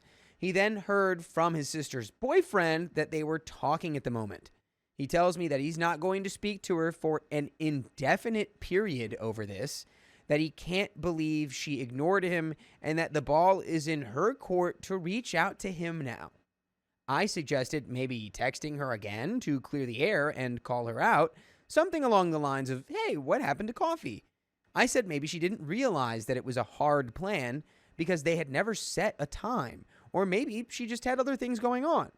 I asked whether or not she even knows that he's upset about this. My partner shut it down and said he felt I was dismissing his feelings and didn't want to discuss it further. He said his sister absolutely knows because he mentioned it to her boyfriend the day prior when he stopped by our house. He even suggested I watch our Ring camera as proof that they know of his grievances. The next day, I watched the video and got a sinking feeling because if it were me, I simply would not have gotten the impression he says he left. I called her boyfriend and suggested that he ask the sister to reach out again, knowing that my partner will not. He told me they had no idea he was angry and that he'd have her try again for the coffee. Later that evening, I received a slew of texts from my boyfriend exclaiming that he's upset, that I should have let him handle it, and how his mom believes I am driving a wedge between the siblings. Apparently, my partner's mom believes that the ring debacle and this situation exhibit a pattern that I go behind people's backs. How I see it is that they both miss each other and want the exact same thing. I felt that by choosing not to speak to her at all or explain that it hurt his feelings that she did not prioritize the coffee date, he wasn't giving her the opportunity to fix anything. In my mind, I was only mediating because nothing would have gotten solved otherwise. After all of the backlash, I don't know. If I messed up, I'm happy to try and rectify the situation, but currently I don't feel like I made a mistake. I don't know how to proceed. I'd like to stay with my partner, and clearly we have a lot to work through, but I'm not sure how to get over this, how to better my relationship with his family, etc. And we do have some comments, but what do we think, folks? How are we moving? I want to know if there's other situations where he overreacts like this. Because if there are more, then maybe you should leave your partner. I know that's like a jump. I only know a fraction of what's going on in their relationship. But I'm not liking this blow up here. Yeah. Not liking it one bit. Yeah, and it feels like it's just like all a misdirect from like all this stuff about the ring. Yeah. Like whether, I don't know if he just wanted to be the one in control of that information or he feels like, I don't know. But It's crazy that they would come at you saying that you're driving the wedge when, like you said, you were literally trying to fix it. Yeah. You're just getting them to hang out. That's not driving a wedge at all. You went to his sister's partner to be like, hey, you should tell her to reach out to him because he's not going to do it. Yeah. And he's not going to tell you guys that he's upset. Yeah. And they're both like, oh, well, we didn't even know he was upset. Exactly. Yeah. Yeah. Because he didn't say anything. And he wasn't gonna. I mean, the fact that he even originally was like going to the lengths of like, I mean, he didn't actually look at the ring camera footage, but like he was telling OP to do that. Like, see, I did say it. Go look at the footage. Or you it's can like, yeah, see. you can tell when he left that they were talking. They don't like. They were and it's like, being intentionally yeah. mean. Even that alone is just like, you are going way too far with this. Let's just reschedule. We didn't have a time set. That's how plans fall through, is if you don't have a time set and it's the day of, like, did he reach out and ask for a time? Because how does he know when to go? If you don't have a time, that's not a plan. That's an No. idea. And we have some comments. Hopefully we'll get some clarity here. Is your boyfriend and his sister fighting over the engagement ring secret or the coffee debacle? I would just advise staying out of their relationship. I've been with my husband for 17 years and have a great relationship with his family, but I have always stayed out of any arguments or disagreements within the family. While I'm a part of the family, I just feel like it's not my place to jump in. And my husband has basically done the same with my family, and they all love him. Hope this advice helps. OP replies, I just felt like he was being stubborn, and it felt silly to go all scorched earth on his sister over a missed coffee date. Agreed. Reply says, I mean, I would seriously question marrying someone who would throw such an enormous tantrum over a coffee date. I wouldn't be running around trying to fix his mess. OP says, that's the thing. How angry he was over it took me by complete surprise. I figured it was a one-off, and if I could just get her to ask him again and they went, that would be the end of it. A reply says that makes sense. If this really was an atypical response from him, I think it's worth sitting down with him and explaining how strange you thought his behavior was and how it's concerning. You can explain that you usually think he shows good judgment, so you'd like to hear where he's coming from. OP says, well, let me clarify. He has blown up like this over things, but never something so juvenile. I plan on asking where all of that anger was stemming from, but I suspect I'm going to be met with a little bit of blame game and you made it worse by not letting me handle it like I said, and not like ignoring her is truly fixing the problem anyway, but I digress. A reply says, I mean, that itself is a huge issue, right? He won't have an adult conversation about his mistakes and instead attacks you. How are you going to have a long-term relationship with someone who can't stand to ever be wrong about anything? OP says, my partner is extremely capable and knowledgeable and prides himself on being the smartest guy in most rooms he walks into. Career-wise, my partner's at the top of his field and is typically the one correcting others. I don't think he's a bad person, but I think that over the years, absolutely no one in his life has ever challenged him or held him accountable for things he's done that are wrong or hurtful. He's admitted he really struggles receiving constructive criticism because he feels it's an attack on his character. I've said that's something I can't fix for him and that I'm with him because I want to be, and me explaining how something bothered me is only in hopes that he can fix it and we move on. Obviously, his reactions as of late aren't good in any regard, but that isn't to say that he also hasn't done a ton of wonderful things as well. Not to sound like I'm not hearing you, I'm just trying to balance out the good and the bad. Currently, we're sort of fostering my younger cousins, who are both 18, who were struggling with depression and anxiety. My family was not so great. It was his idea to have them move into the house, and for the past 4 months or so, we've been parenting, so to speak. Teaching them how to drive, he takes them to school, we help with homework, showing them how to adult as much as we can. When it comes to the boys, I actually feel pretty stable. He provides for all of us financially, which was also his idea. I have a well-paying job too, but have a bit of debt I'm working through from past family troubles. And he's great about enforcing the teachings I want the kids to learn and adhere to. He gets along with them, takes them everywhere, lets them know when a joke has gone too far with me. I suppose I just don't know if this behavior is something I can live with, if this is the straw that outweighs all of the good. And there is an update. He lets her know when a joke that she makes. No, goes the too kids, far? the kids. Oh, okay. Like okay, when the okay. kids are going too far. I see. Okay, well that is some good stuff. I would say it's still a big old, that's a big thing to work through, and it needs to be worked through. You know, you For can't sure. you can't be out here, and I will raise my hand. Hi, I did that / do that. I'll do that. Yeah. Where it's like, oh, so you hate me, Right, and right. telling me anything. It's like, Yeah. oh, so I suck and I'm the worst. Yeah. Got it. But it's not the case. Do you think that's like a way then? Because I'm assuming that it's like a way that he grew up then of maybe.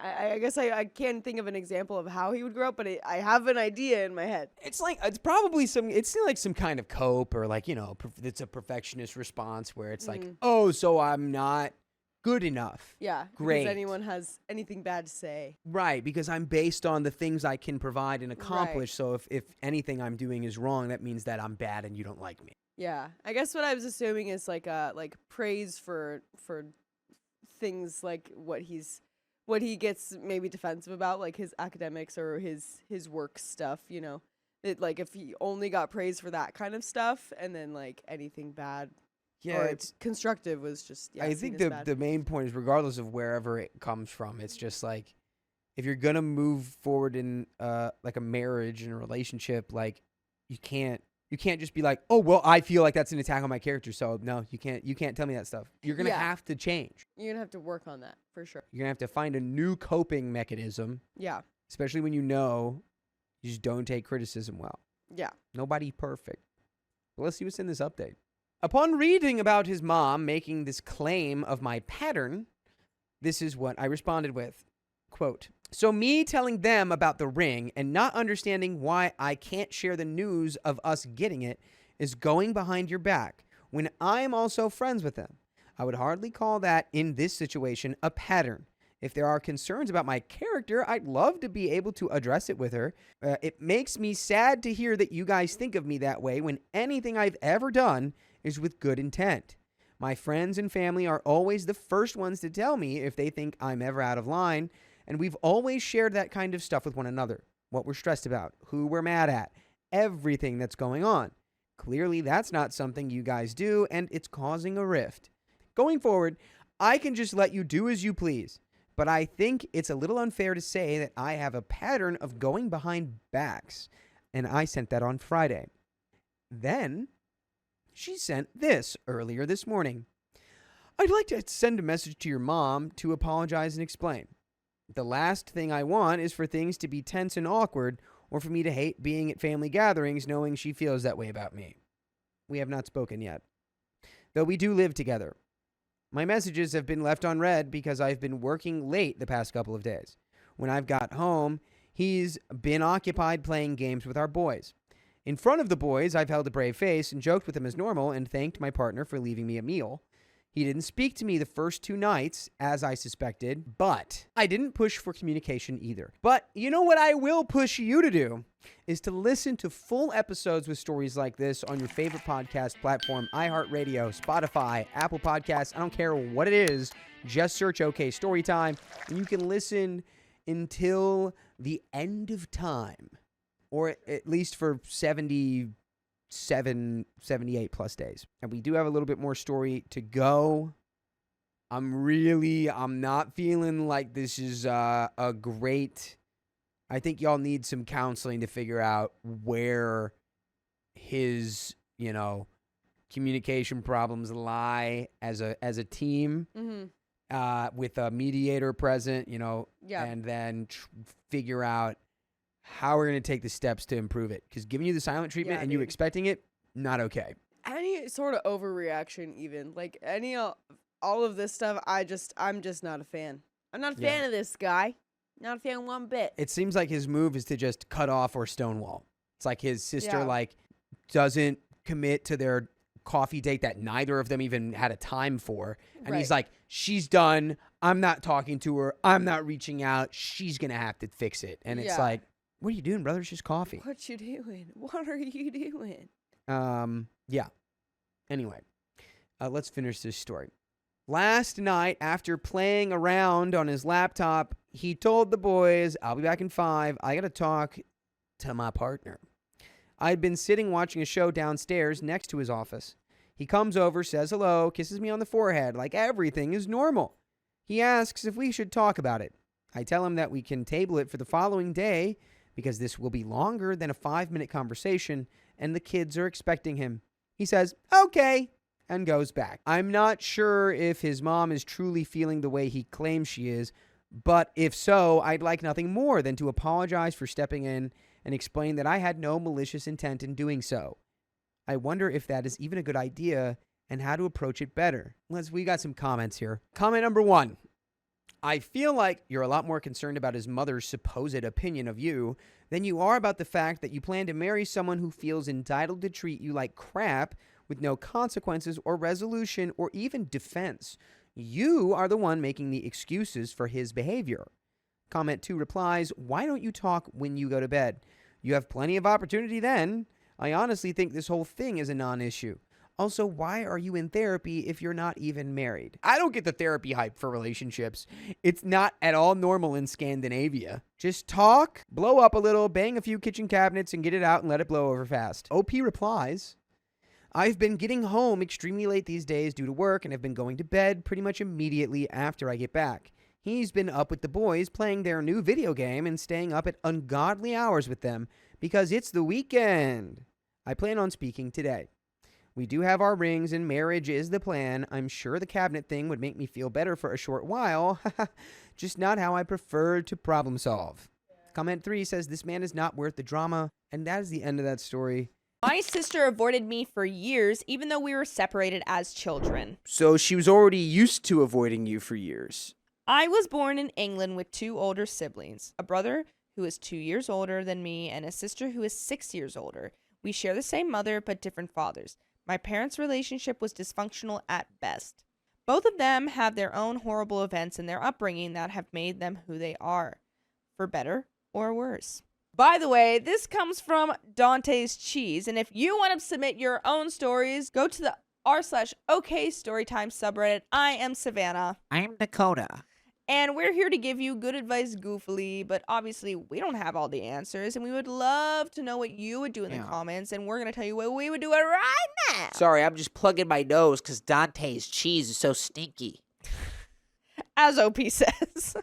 When I was 3 months old, my father and mother abruptly split up, and he placed me on a flight to his home country while my mother was at work, cutting contact completely. Ooh, that sounds illegal. Wow, yeah. There's a long, uncomfortable history with this that I have yet to find answers for because both sides won't give me the complete honest account of what transpired. He took me away and cut the phone wire in the house so my sister, 6, couldn't tell my mother what had happened until she arrived home. But then it was too late. Fast forward a few months, my mother pursued a case against my father in court for kidnapping, but he surprisingly won. Dang. What? Well, that's crazy because he did that. Yeah. He and literally did that to you. And he got away with it. That's okay. Sure. I grew up an only child effectively. My dad had another daughter prior to me, but she was very distant and grew up with her mother. I was raised knowing I had a brother and sister and had photos of them from that brief period we were together. My father, to his credit, never told me bad stories about my mother growing up. He always maintained that they both did things wrong and always hoped I would have a relationship with her and my siblings. When I was 9, I created a Facebook account and through sheer force of will, found her account and finally reconnected with my mother. She had married another man, had another daughter, and moved halfway across the world. She tried to organize trips for me to visit, but my father had his concerns and declined. She was able to come visit me when I was 11. His concerns were that she was going to kidnap you back. Yeah, right? She was able to come visit me when I was 11 when I had my confirmation. She was here for 2 weeks or so and had to cut her trip short because of my sister getting attacked by a dog. Oh, no. So many things are happening. Oh, man. My father doesn't believe that happened and holds resentment still for her leaving early. Okay. Yo, your dad sounds like he kind of sucks. Yeah. Fast forward a year, we had to drop my sister off to the airport as she was doing charity work near Chernobyl. What? Awesome. Who did we run into at the airport but my mother? She came over to see friends in the capital but never mentioned it to me or my dad. My dad was disgusted, naturally, as one would have hoped she would have wanted to come see me after all these years. I developed a strong relationship with my brother through Facebook and our shared interest in music. My youngest sister had a very keen interest in me, and we also had a strong relationship, the kind where she pings you on on Messenger nonstop if you didn't reply immediately. Annoying? Sure. But for someone who never had siblings growing up, it felt like the right kind of interaction from a much younger sister. Aw, yeah. My older sister messaged me sometimes, but we never had a bond like I had with the other two. She was certainly more aloof than them, and I always chalked it up to her having her own life. I would receive messages from my mother and siblings sometimes who would update me on her life, and I could tell she was in a bad place. Often she would be in an awful relationship. When I turned 18, my mother paid for a flight for me and my partner to make the long trek over to them and finally meet my other family. We arrived at the airport and had a very emotional embrace with one another. Aw. My older sister went to the bathroom for some time and we went back to her apartment for festivities. As expected, my time was mostly taken up with the other two siblings I had made contact with. We stayed in the country for 3 weeks. My oldest sister only saw me twice during this trip. At the beginning when we arrived at the airport and at the end when we departed. I held a lot of resentment towards her for not seeing me more often. My mother had family nights planned where we all went out to dinner, but she never showed up, nor did she message me during my stay. I felt like a pariah and knew that no matter how hard I tried to piece things together, they would never be as they once were. I would always be the brother who was lost. Years go by. And my relationship with the big brother and younger sister deepened more. He moves to England, as does my older sister, and I visit him and he visits me. I try visiting her, but she cancels at the last minute. My older sister and I only have surface level conversations. Happy birthday, miss you, hope you're doing well. Nothing develops past this stage. She gets engaged and has a baby boy. Despite the distance, I'm so proud of her and how well she's doing in life. Unfortunately, things go sour, and she moves away with her son back halfway across the world due to her father's unpleasant behavior towards her. She and I didn't speak much for a long time after that. Messages were rare, a few check-ins here and there, always warm but never deep. I figured that was just how things would stay. Life moved on, she raised her son and built her world around him. We existed on opposite sides of the planet, quietly aware of each other, but never really together. Then, earlier this year, everything changed. My mother got engaged to another man and invited all of us to the wedding. It was the first time in over a decade that we'd all be in the same place. I wasn't sure what to expect. Part of me was excited, part of me braced for another cold shoulder. When I finally saw my sister again, there was something different. We didn't talk, not much at first, just exchanged polite smiles and hugs, watched the ceremony, had a few drinks. But later that night, my siblings and I were outside drinking together quietly. My sister addressed the elephant in the room and said, as the older sibling, she has a responsibility to talk to me about things. We quietly go away from the crowd and start talking, really talking, for the first time in our lives. She began by telling me that not a day went by that she didn't miss me. The day I left is a very vivid memory that's haunted her throughout her life. She was terrified of my dad. He's an intimidating person, admittedly, and by her account, everything a woman wants in a man. Tall, dark, and handsome. That's true.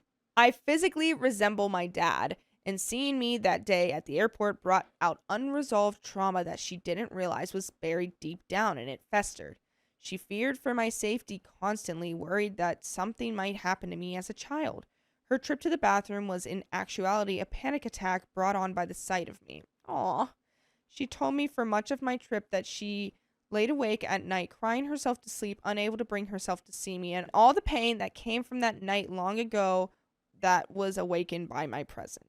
She apologized constantly, saying she was a sucky sister and wants to make things better this time around. Having a child forced her to look back on her life and the pain she's carried, and it's made her look at things differently. She also has been diagnosed with BPD and bipolar disorder, so this would track with her behavior previously. When it came for me to speak, I tried to be stoic and said that I couldn't mourn a life I never had. Foolish, I know, and so terribly wrong. I told her that I know there's a universe out there where we got to grow up together, and it breaks my heart that this isn't it. I mean, am I gonna cry or what? Even now, typing that has sent me into a fit of tears I couldn't cry that night. Oh. We met once more before I had to leave and embraced tightly. She reiterated everything she said that night, that she loves me and that she's sorry for the distance between us. I froze. I could barely get out anything more than thanks for the talk and I love you. The day I left was awful. I never had this strong attachment to this other side of my family, and only now do I realize that as a child I buried my strong sense of yearning towards them, and only now it's starting to come up. She sent me a text when I was in the city stating that she'd love to keep in touch when I've settled from travel. It broke me completely. To know that I have a chance to have a relationship with my older sister is something I've longed for since I was knee-high to a grasshopper. That's a weird way of saying it. Now that I'm home, things have been difficult, and this is the crux of the post. Uh-oh. I can't seem to stop thinking about her, about the years lost, the life that could have been, the way everything between us feels both brand new and impossibly old at the same time. We've spoken often and cried over text, explaining things in a way that's more comfortable, perhaps, and every message from her means more to me than I can explain. But when a day goes by without hearing from her, my mind spirals. I know she's a mother with a son who deserves all of her attention and that her world is busy and full. Still, my heart struggles to understand that distance after finally closing a lifetime-long gap. Wait, hold on. Whoa. Yes. I'm diagnosing you with overthinking already.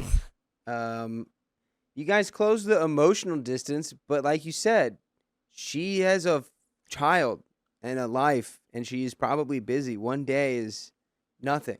Yeah. And I'm sure you're also busy, but I understand, it's kind of like a new relationship. I mean, it is a new relationship, basically. And it's like, but it's weird because you knew each other for so long. It's like seeing an old friend, but it's a sibling. And so it's like, oh my gosh, I want to hang out with them all the time. They're so cool. They feel the same way, and I want to express that, whatever. But it's hard because you're on opposite sides of the world, Yeah. but she has a life, you have a life, and life gets in the way of everything.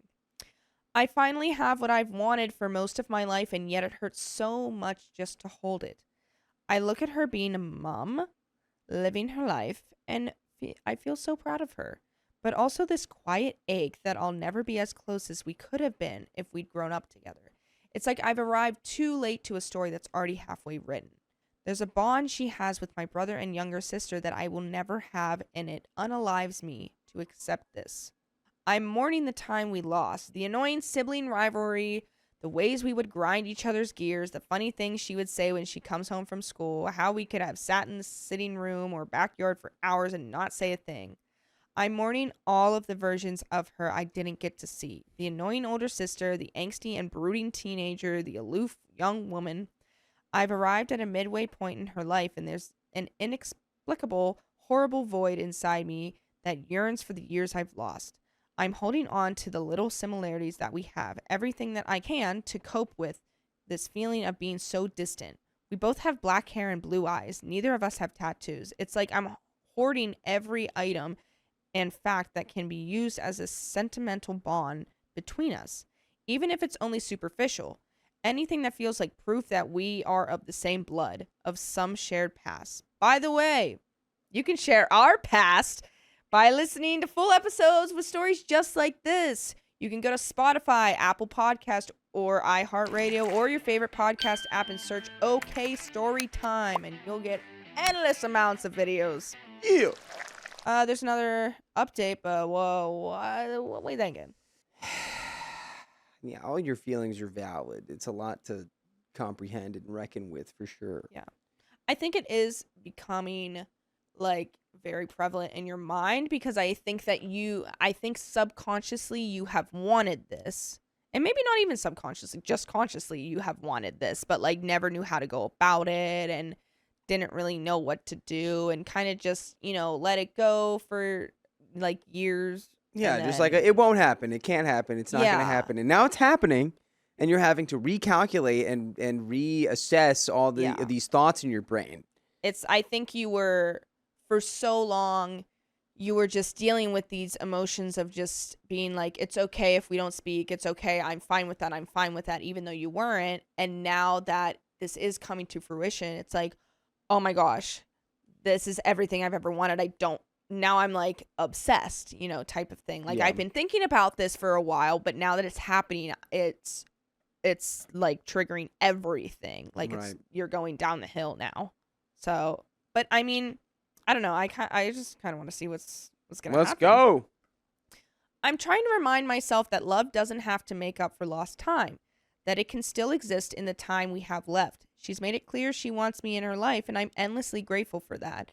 I just need to find a way to balance the gratitude with the grief. I guess I'm posting this because I don't really have anyone else who understands what this kind of reunion feels like. The joy, the heartbreak, the confusion, all tangled together. I'm so thankful for her for the chance to finally know my sister beyond photographs and stories. But part of me still feels like a little boy, pressing his hands against the glass, watching the rest of his family live on the other side. Any advice, please? Oh, and that's it. I thought we were going to get some comments at least. No, it's well, look. I mean, I think definitely don't live in the past. Like the past is the past. You can't change it. You can't, like, you can, wish that this would have happened. This, this, the other thing. Like, yes, it's like, wishful thinking, but you can't live in that because that's going to fester and make you become what you're doing now is like obsessing about this. Now that you have it, it's like I've dreamed of this for so long. Now that I have it, I don't know what to do with it, and I'm freaking out over it if I'm doing right or wrong or anything. Yeah, I think the only thing, I mean, clearly, I think you'd benefit from breaking this down with a professional, like most people would about anything. Yeah. But it's not always an opportunity that people have. I would just try to like focus on living in the moment, man. Yeah. Like, a lot of this is coming from you're mourning the past that you never had, but the past didn't exist. Yeah. And so you're mourning something that never was. For something to be mourned, it has to have, existed, right? So you have this grief for this thing that never happened, which I guess is fair, but like, Yeah. you're living in the past, and that's making you anxious or depressed, and then you're living in the future thinking like, oh, if she doesn't talk to me for one day, then it's over, and I'm gonna get ghosted again, and I'll never talk to her, and we won't have that connection. So you're just like freaking yourself out on both ends. You need to just be in the day-to-day experience of like, yeah, I have a relationship with my sibling now. I do. We have a dynamic of some kind. We're building it. It's okay to, have these rough thoughts about missing out, but like don't let that get in the way of actually experiencing it now. Yeah, I I think. agree. I refuse to sacrifice my trip so my parents could have alone time. Do you want a sibling or not? I'm 18 with 2 sisters. Missy, 15 female, and Macy, 19 female. Macy is high needs, having a 4-year-old's mindset, needing help 24/7. Growing up, I often felt like I was an afterthought, but I get my parents were just dealing with the cards they were given. By the way, this comes from Successful Movie 3225, and if you want to submit your own stories, go to the r/OKStorytime subreddit. I'm Sophia. I'm Carly. I'm Keon. And we're here to give good advice goofily, but we don't have all the answers. We only know what we do. So let us know what you would do in the comments. Missy is usually super independent, but has started shutting everyone out. Kind of like I used to. She's like 2 different people. Outgoing at school, quiet and to herself at home. So I've been trying to take her out more. Break the chain as best I can. Now, Missy and I plan this weekend trip to celebrate me snagging my first car. We both saved up, and my parents were totally cool with it. So I let them know, and my mom asks if Macy could join. I shut that down real quick. Macy's not a fan of trips, especially long ones, and the whole point was for me and Missy to have some quality time. My mom agreed reluctantly, but my dad later pulls me aside saying, "It's their chance for a night alone, and it's a way for me to show appreciation. That one night wouldn't ruin our lives." Now I'm stuck. I feel super crappy for not wanting to take Macy, but at the same time, how is it fair to me and Missy? I just need some unbiased opinions. And there are some comments, but do you have any thoughts? I do think it's a little weird for the parents to like say that and phrase it in a way of like, and you do owe us. You do owe us. It's like, kinda, not really. Yeah. Like, it's just You can't just change, I don't know, the plans. you can't change the plans. Common one says, not the a-hole. If your parents would like a night alone, then they need to hire someone qualified to meet Macy's needs. And then they have their time alone. This trip is an opportunity for you and Missy to have time together and get a break from being glass children. Info, have your parents made arrangements for Macy's care once they are unable to care for her? I'm not sure, and if they have, no one has told me. I plan to talk to them tomorrow about everything.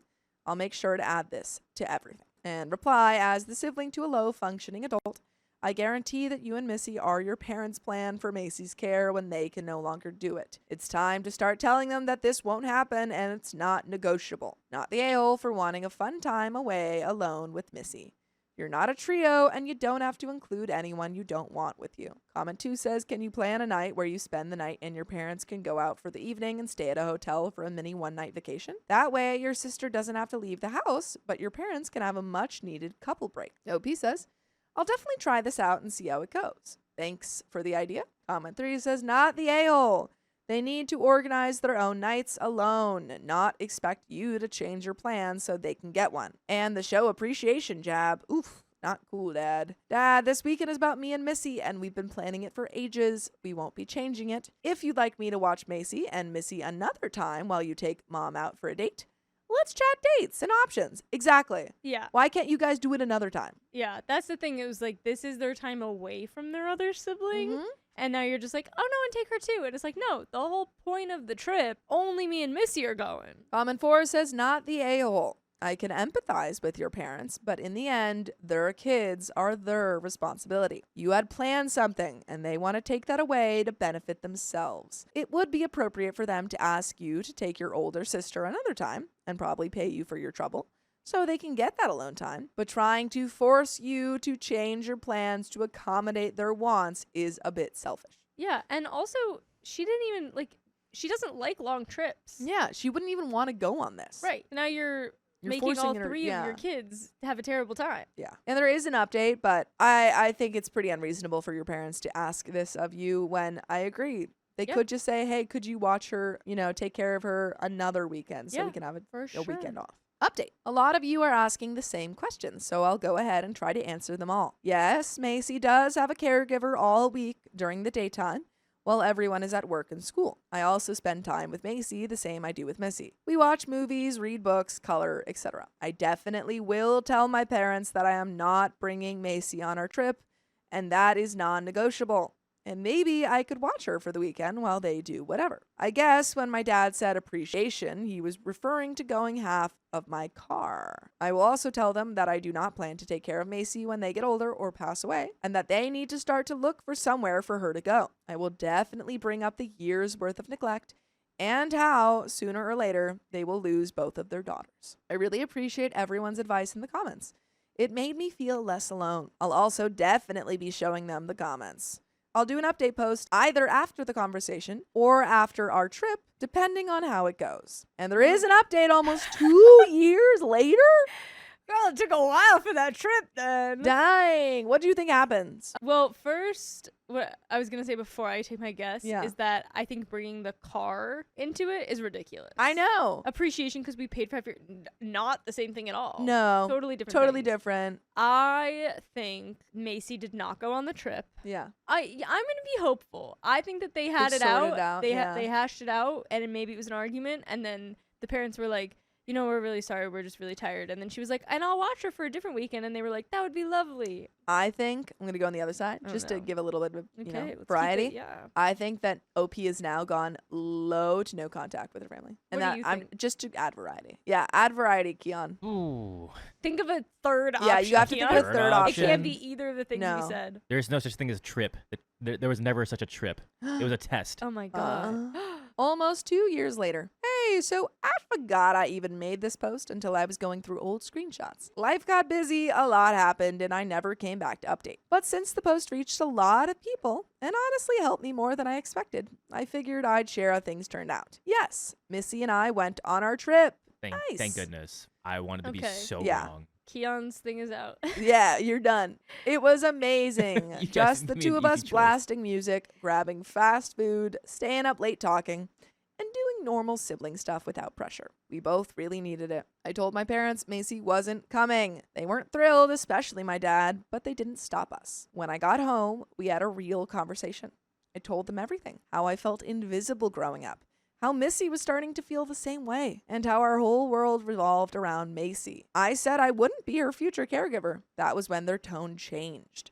They said Macy would always be their priority. That told me everything I needed to know. A few days later, I moved out. It wasn't dramatic. We all kind of quietly agreed it was time. I started college early and finally got some space. By the way, we don't want you to have space from us because you can listen to full episodes with stories just like this. Just go to Spotify, Apple Podcasts, or iHeartRadio and search up OK Storytime. Update. College has been life-changing. I started therapy, which helped me work through guilt and stress I didn't realize I had. I've made new friends and started figuring out who I am outside of my family. I still go home sometimes. I still love Macy. That was never the issue. I just needed to choose myself too. Missy is doing better now. She's more vocal and plans to leave for college soon. My parents and I are civil, but it's different. They've started looking into long-term care options for Macy. That's great. Good. So it seems like your conversation actually got through to them, which is awesome. And they know I won't be stepping into that role. Thanks to everyone who read or commented on the original post. You've helped more than you know. If you're going through something similar, just know you're not selfish. Choosing yourself is okay. I And love that's that. the end of the story. Yeah. I'm not personally sure she got through to her parents. So I much as they just think realized, oh, she's not doing it. she just went low contact and they were like, oh no, Yeah, we there gotta goes do our something. option. Yeah, maybe. My sister-in-law stole my wife's dog and gave it to her friend. I'm taking the dog.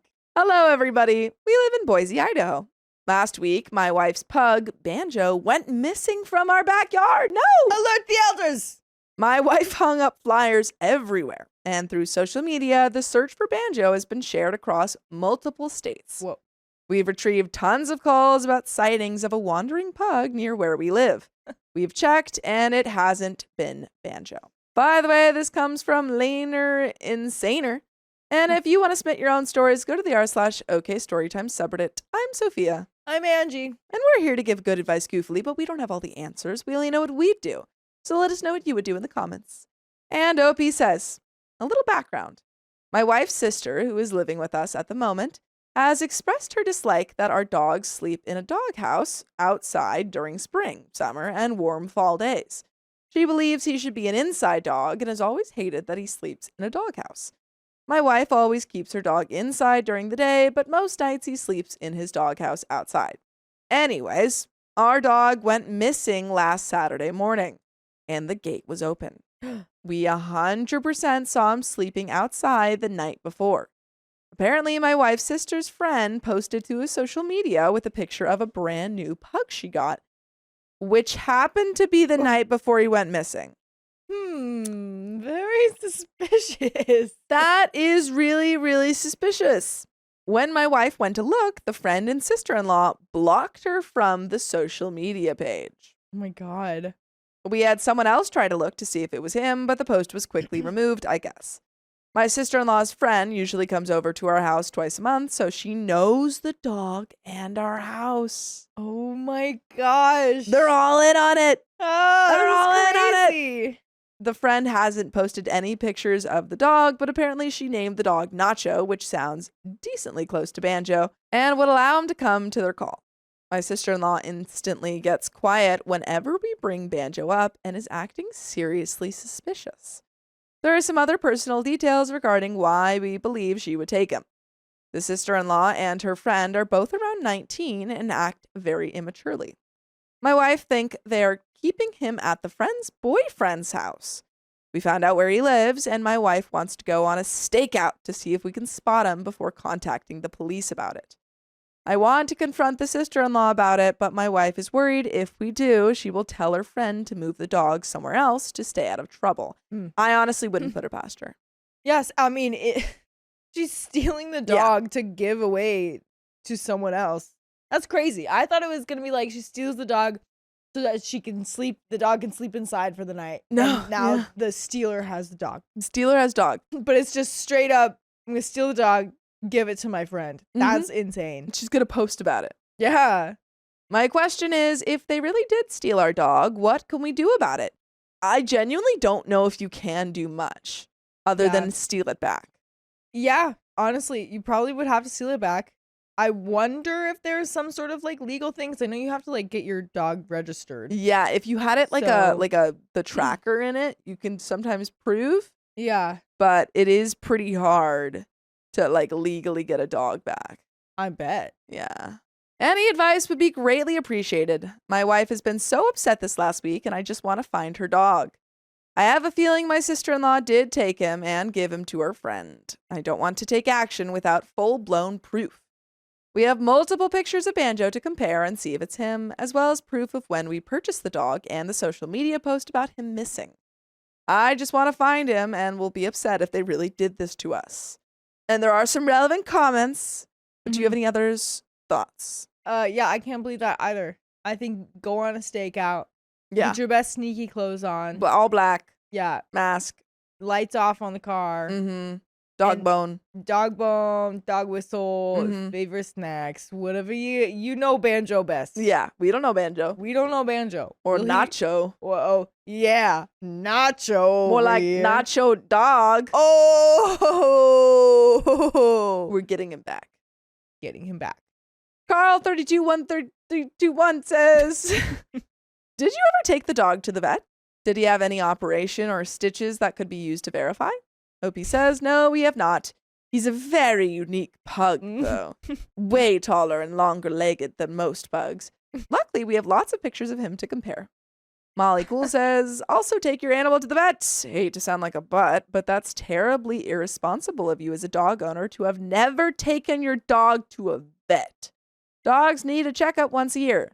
Opie said he just turned 1 this month. Oh my god. That is so funny. Okay, well, I mean, I feel like that's usually after you need to get shot. yeah. No, wait, OP said that they've never taken the dog to the I vet? think so. That's 'Cause really funny. I thought they were just saying, oh, we've never, he's never had like stitches or an operation or something. Yeah. But if he just turned 1 this month, then he absolutely is supposed to have like a lot of shots. yeah. OP says he just turned 1 this month. That's why we haven't yet. Edit, not sure why I'm being downvoted. We purchased him as a puppy after he was already given his shots and such. Okay. Okay, yeah. Let's calm down, guys. I Yeah. think calm down. Dog's that, fine. That bothered me. Yeah. Bothered me a lot. You said he needs to be given a checkup once a year. He just turned 1, and my wife was already planning on taking him to get one this month. In other words, shut up.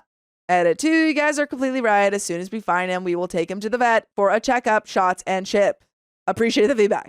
He's like, I don't care for charge. It's like, You're fine, right. I'll do it. Calling you out says, my first question is, why is this person still living in your house, and have you started eviction proceedings?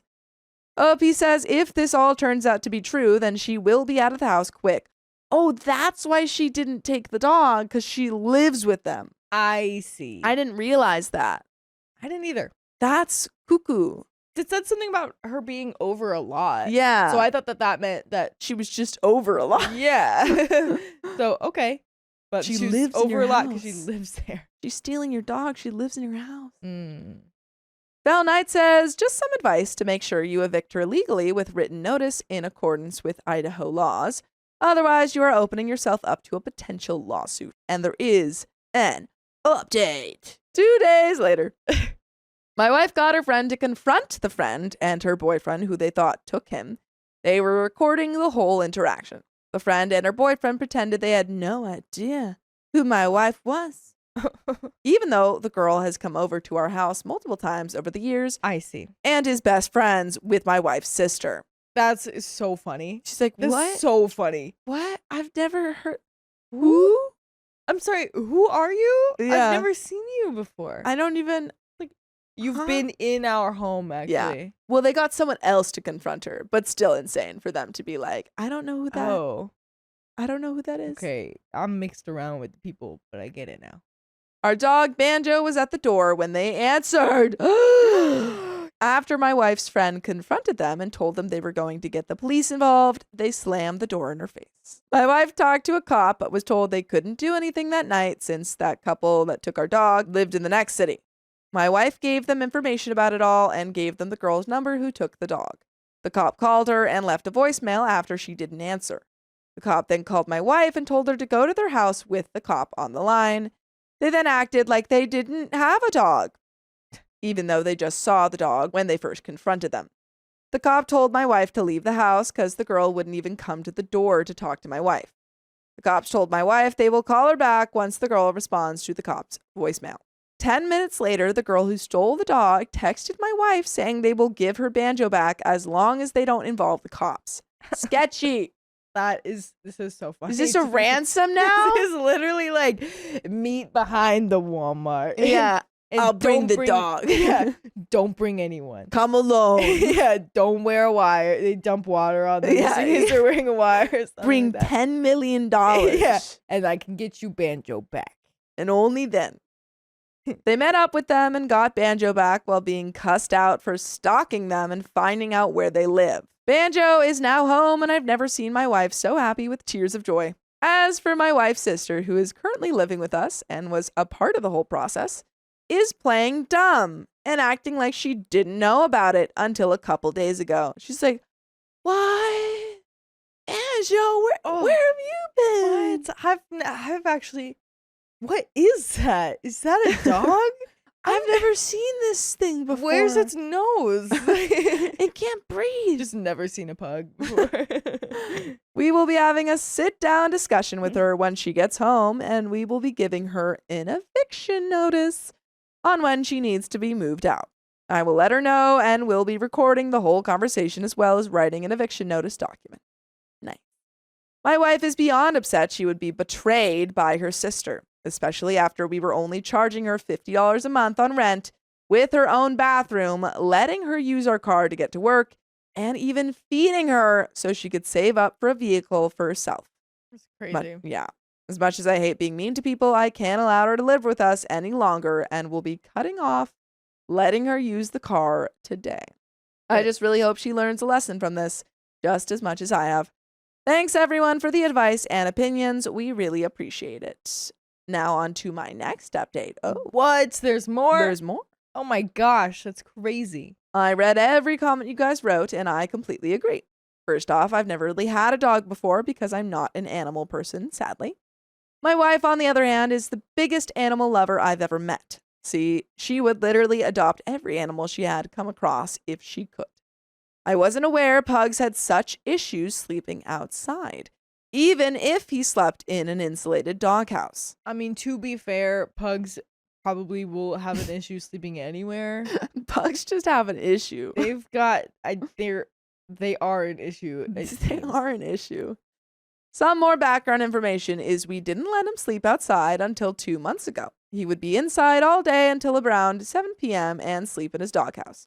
Around this time, the outside temperature was averaging 70 degrees outside. Another piece of information I've learned is my wife has actually given Banjo his worming shots and the tick stuff you give a dog.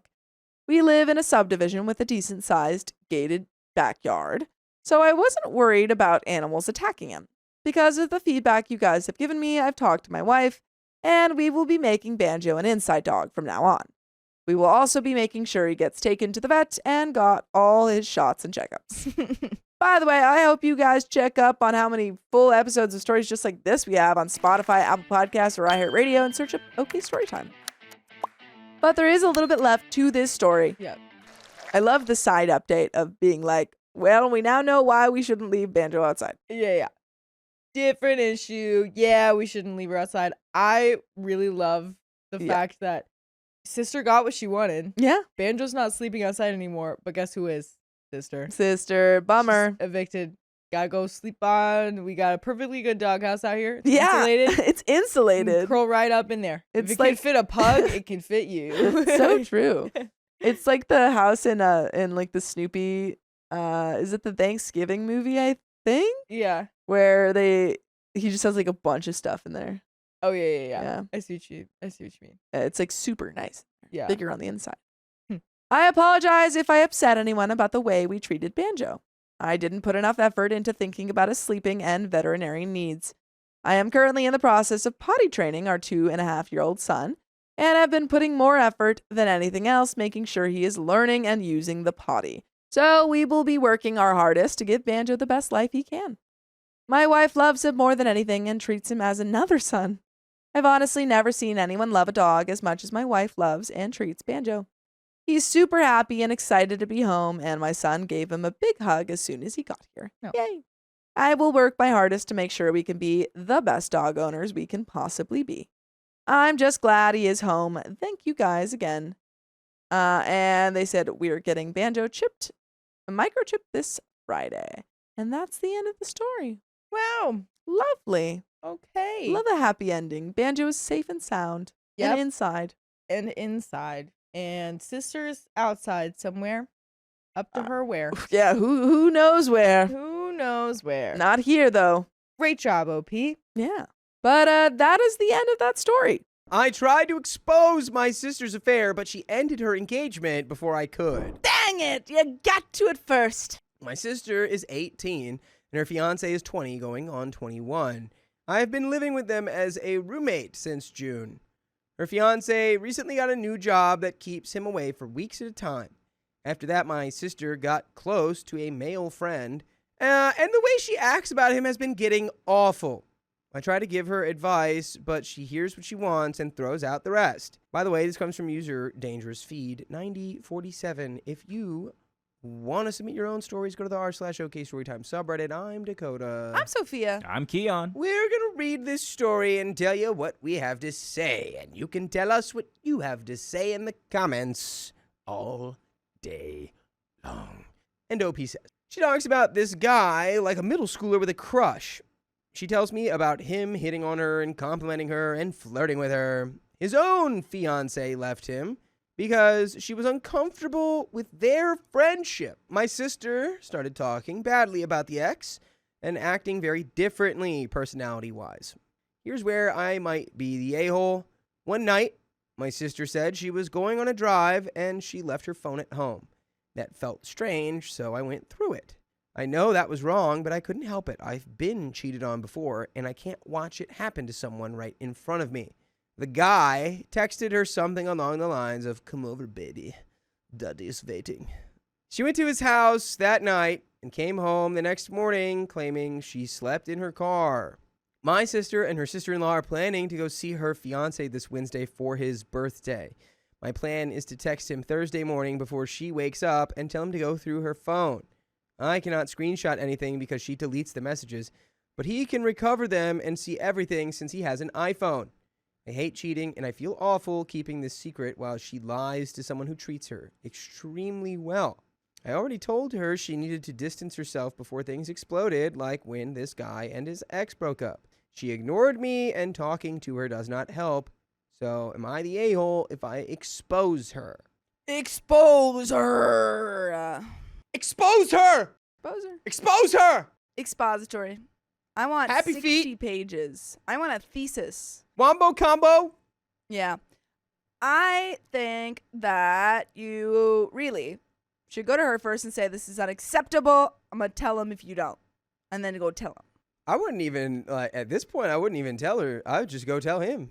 Yeah. I mean, either way, it's just if you want to try and see if she'll do the right thing, I suppose. Okay, I get him on the horn right now. She's been talking to her, and she won't do anything. She doesn't see anything wrong. That's true. If you've already been talking to her and It's like, it like hasn't been working, then yeah. you go, beep, boop, bop, boop, beep, beep. Hello, yeah, brother-in-law, future, yeah. Are you sitting down? Sit down, please. Sit down. Are you in a safe place? Good. My sister is cheating on you. I'm sorry to have to break it to you so bluntly, but there is no good way to hear that news. So I'm just telling you right now, that's happening. You should not marry this woman. Sorry. I'm so sorry. Yeah. And then you Okay. hang up. I wish you nothing but the best. Bleep bloop. Done. Lamington for him. Comment number 1. I think he deserves to know, but you do know this may ruin your relationship with your sister, right? You're also living with them, so it might put you in a bad situation. I'm not saying don't tell him, but there will be consequences for you as well. Just make a plan for you as well. True. Good point. Good point. Yeah, honestly, if my sister is a nasty little adulteress, I don't care if our relationship goes bad. It seems like your relationship is already not great, so. OP says, that's fine. The person she's changing into is not a person I want to have in my life. Boom. And my mom and father-in-law are okay with me staying with them while I find an apartment. Okay. Comment 2. Just be careful in case she blows this up and tries to twist the story. I'd say let your inner circle in on it a little bit so she can't get to them first. OP says, I've been talking to them, but whereas I have 2 friends, she has like 10 plus that she's been talking to. And she's told me that they also said she needs to distance herself from them and have been giving her the same advice I have. Oh, so all of her friends are also upset with her. Her inner circle hangs out with both of them quite often and are all under 18, so they are immature and don't quite see what's going on as much as the rest of us, as far as my knowledge. And there is an edit. She just went on another drive and left her phone here. She said she might sleep in her car again. Stop. Stop. Do you think I'm an idiot? Do you think I was born yesterday? No, I wasn't. I'm not a clone. I'm a full human adult. Like, not even an explanation given. Just saying that you're going to do that is the most insane thing. Just be like, yeah, I'm going to leave my phone here and go sleep in my car somewhere. And, yeah, don't worry about it. Totally don't. Don't worry about it. That's her face. She goes, don't worry about it. I am telling him via a text now number tomorrow morning around 4 a.m. when he gets up. My message will read, make sister's name, tell you what's really going on with man's name. And then I'm going to send him a screenshot of the convo that they had previously mentioned in my OG post. Any thoughts? And there's an update. Keon, what do you think? What if she actually is sleeping in her car? Yeah, she's the whole time. She's like, I just like it. It's just really comfortable. I like to go off the grid, leave my phone behind, and have some car time. Maybe she's like maybe she's got a big car. Update. Hey guys. What up, dude? Everyone wanted an update. So here it is, dude. I ended up not having to expose my sister. Last night, she woke up her fiance, Andrew, in the middle of the night crying and said, I can't do this anymore. Oh, man. Oh, man. He asked, what? You don't love me anymore? Just out of the... I'd be Yeah, like, she goes, why are "I you can't waking do up? Why it did you wake anymore." me up? What are you doing? What? Stop doing it then. I don't know. She hit him with a classic. She said, I do love you. I'm not in love with you. Shut up. Stop Mitt's words. You don't love him. Andrew told her she needed to leave and get her stuff, her animals, and her sister out of his house. Dang, that's you. Dang, Oh, now you have to no. actually sleep in the car. Oh, no. While I was still in bed, His sister came into the room and told me I could stay the night, but I needed to be out by the next day. I told her I was going to leave tonight, and at that point, I told her everything. I showed her the screenshots, the voice recordings, everything. She put Andrew and another one of their sisters on the phone to tell them what was going on. She left and said thank you. And as I was packing my things, my sister's affair partner showed up to get her stuff. That's What? crazy. Daddy has showed up. Daddy is here. Not now, kitten. You are going to move in Falcon, with Mrs. Daddy. You're moving in with Daddy. Daddy's got a penthouse, or what I like to call a condo above a restaurant. I went back inside to help him pack, and one of Andrew's sisters texted me asking if the cops were outside. They were. They had the affair partner in cuffs and detained because he had a on him, but it was legally owned. Huh? Someone had called and said he was barred from the property. What? Andrew had tried to get him barred over the phone, but since he was not there in person, the police could not enforce it. So they just did a standby while he grabbed the rest of my sister's things. The whole time, my sister and the affair partner were not even trying to hide their relationship. They were calling each other baby and flirting in front of everyone. Now my sister is staying at the affair partner's house, and I'm staying with my boyfriend until I can get the down payment together for a house. By the way, are you down to listen to full episodes with stories just like this on your favorite podcast platform, iHeartRadio, Spotify, Apple Podcasts, wherever you're listening to podcasts? Did you know all you have to do is search OK Storytime, and you can be living that dream right now? Are you down? Are you down? Are you 311 down? Chill. We're coming up on the end of this story here. Okay, I mean, good luck on being a homeowner. Yeah. Or, well, not yet. I wish I lived in a part of the country where you can own a home without having to be a millionaire. Tough. After things calmed down, my sister texted me this morning and said, I know you are the one who told Andrew and sent him that photo. I can't even be upset at you for it, but I feel like you invaded my privacy by doing that. And I really wish you wouldn't have, done that. But like I said, I, understand why you did it. And, I can't be mad at you. Love you. Huh. She hit the lure view? Love you. Hashtag, I don't get what you did that, but, it's okay because I'm going to sleep in my car tonight. Love you. Man. I did nothing wrong. Thanks. I found out that my affair partner doesn't actually have a house, so he is also sleeping in my car. Sissy, I broke up with him. The wedding's off. Everything I did, it's all good. Don't worry about it. Ugh. Kissy. Ooh. I hope she gets what's coming, you know? A sack of rocks. A bag of bricks. She's getting a little sack of coal. A big old hunk of coal. Kitten, you're now a cat. Daddy doesn't like you anymore. Inorganic material with Oh. 0 neurons. Yeah. I'm just listing things smarter than your sister. She says she's not mad at me. I don't believe her, but I don't really care at this point. On top of all that, the affair partner's ex is trying to work things out with him for the sake of their child. And now she is evicting him from the place they shared because his name's not on the lease. So I honestly have no idea where my sister and the affair partner are going to stay once he has to move out.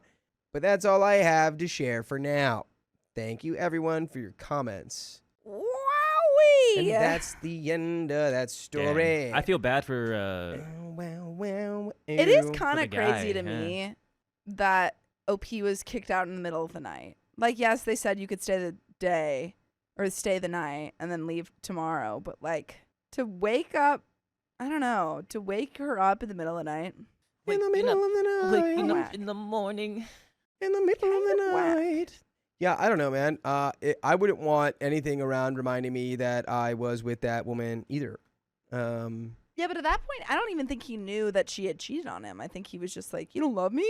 Get out. Which is fair. I But feel like I feel like I don't know. it was more than just that. Was it? I mean, if Was you it? react instantly with, what, so you don't love me anymore? You knew. You knew Yeah, I it was think you already knew over. that.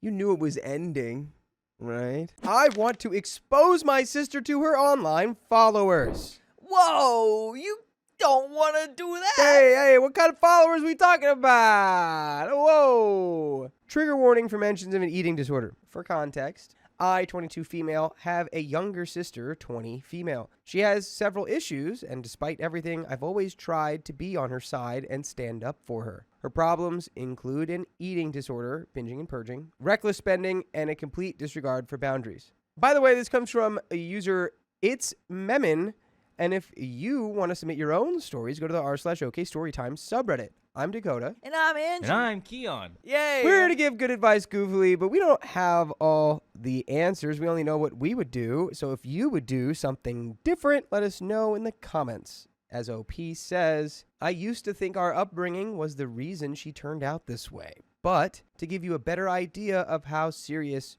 her issues are, during her binges, she can eat entire loaves of bread, sticks of butter, and liters of milk in a single night. When we lock the kitchen, she raids whatever canned food is stored outside of it. She was in treatment once, but refuses to go back. This has cost my mom over $1,000 in grocery bills monthly. She also spends her entire allowance on clothes and partying. When she runs out of money, she demands more from our mom. I've told my mom to stop giving in to her, but she still does. On top of that, she constantly uses my things without permission. She used up my expensive makeup spray and hasn't replaced it, despite promising to do so months ago. I told her not to take my clothes to university. She agreed, but then went ahead and took them anyway. I found out when I needed a top for an award ceremony and discovered it was gone. She's even stolen food from my room, including my emergency snacks. I've talked to her about her behavior many times, but I can't always be there to guard my space. I'm honestly so angry and frustrated. I love her, but whenever I bring these things up, she just gives off an I don't care attitude. The worst part is she once said,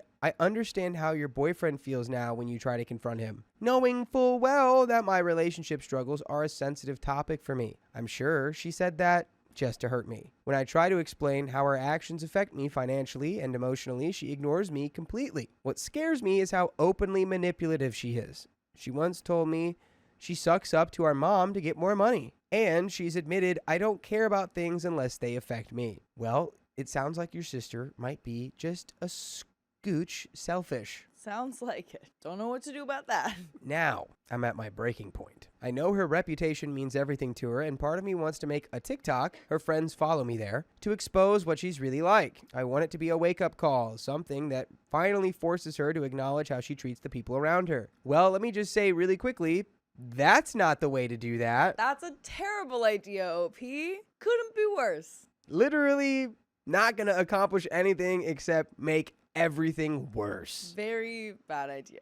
Would I be the a-hole if I did that? Is it too far or is it justified? I mean, it's justified or not. That's not really the point. The point is, I don't think it's ever justified. What do you want to happen? Yeah. You want what? Do you want like a sense of justice that like all of her friends learn that she treats you poorly so that what? Her friends don't like her anymore? Yeah. I don't think that's going to help her. People might see it as just sister stuff and they might just like excuse you, or they might think that you're in the wrong because you're talking about it on social media. Like with stuff like that, that's passive aggressive and something that's so public, you have so much less control of the turnout of like what you're gonna get from it. Like what you were saying, it's like if you want her to feel bad about it, then I think you need to just give her natural consequences of just like, oh, okay, well, if you're gonna be mean to me like this, then I just don't want to speak to you, or I don't want to be around you. And if that means anything to her, that is hopefully what will be her wake-up call. But yeah, this is not a way to do that. It would definitely be a bit of an a-hole move Yeah. to make a exposing get ready with me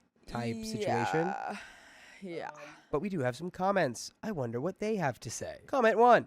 You would be the a-hole. Whether or not she deserves it, taking such action would probably irreparably damage your relationship with your sister. If you're okay with that, go ahead. What might be a better choice is figuring out a way to put some distance between the two of you. It sounds like you both live with your mom, but you also mentioned that she took your clothes to university with her. If you do both still live with your mom and you can't manage to move out, install a lock on your door. If you don't, then how does she have access to your space and belongings? Cut that off as soon as possible. Revealing her true nature, so to speak, to her online followers will probably feel good to you in the moment, but I promise you those people don't care. reply, yep, not to mention. The sister is obviously acting out because of some deeply buried trauma. At least that's usually the case. It may not be with her, but I would be surprised if it wasn't. Doing this to her is not going to help. It may actually make it worse. Until she's ready for change, there is no possible way to force her, especially since she's got that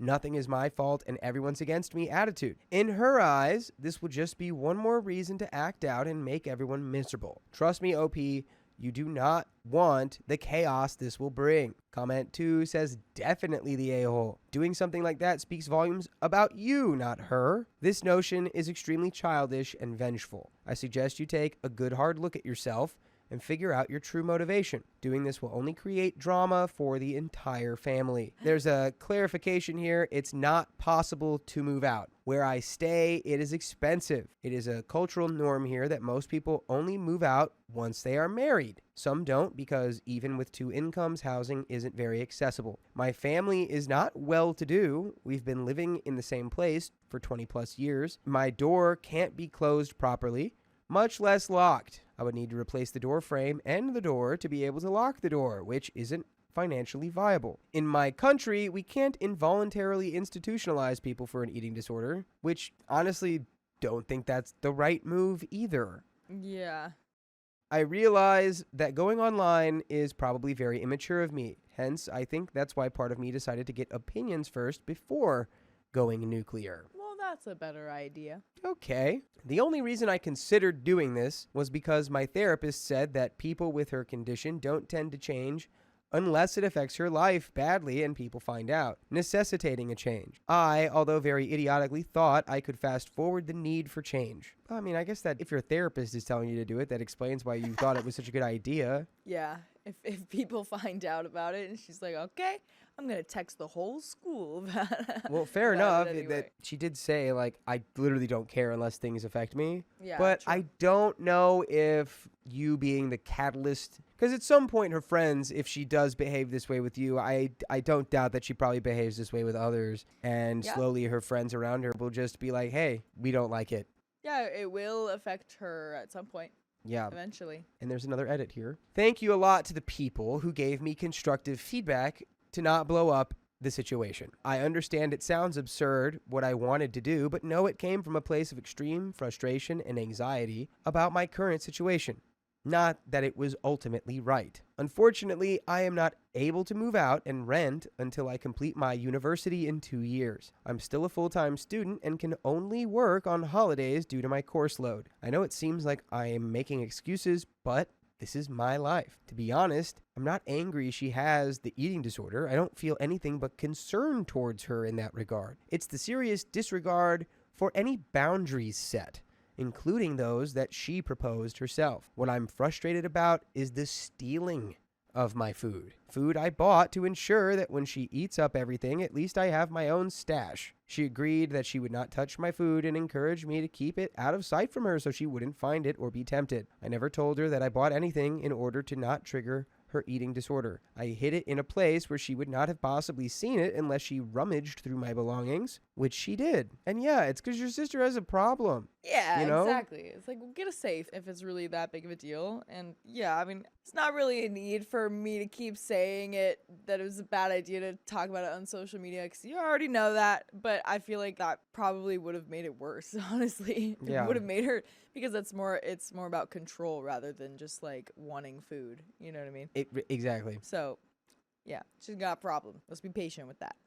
OP continues, she almost never replaces what she takes. This has caused me to end up super anxious about food security, which is absurd. I tend to stash food around, not even to eat anymore, but just to know that it's there, and I'm working on that in therapy. This disregard of boundaries extends beyond food, too. She takes my makeup, my shampoo, toothpaste, clothes, honestly anything she so pleases to, without my permission. I would be okay if she at least replaced things when they are finished, or lets me know when she wants to borrow things, but she never does. These sound minor, but every weekend when she's home, she goes into my room when I'm not at home to use my things. Or when I'm sleeping, she sneaks in. This has caused me to suddenly wake up in the middle of the night, or when I'm out, I get very anxious. And by the way, you don't have to be anxious about where am I going to listen to the next full episode with stories like this, because you can listen to them on your favorite podcasting platform like iHeartRadio,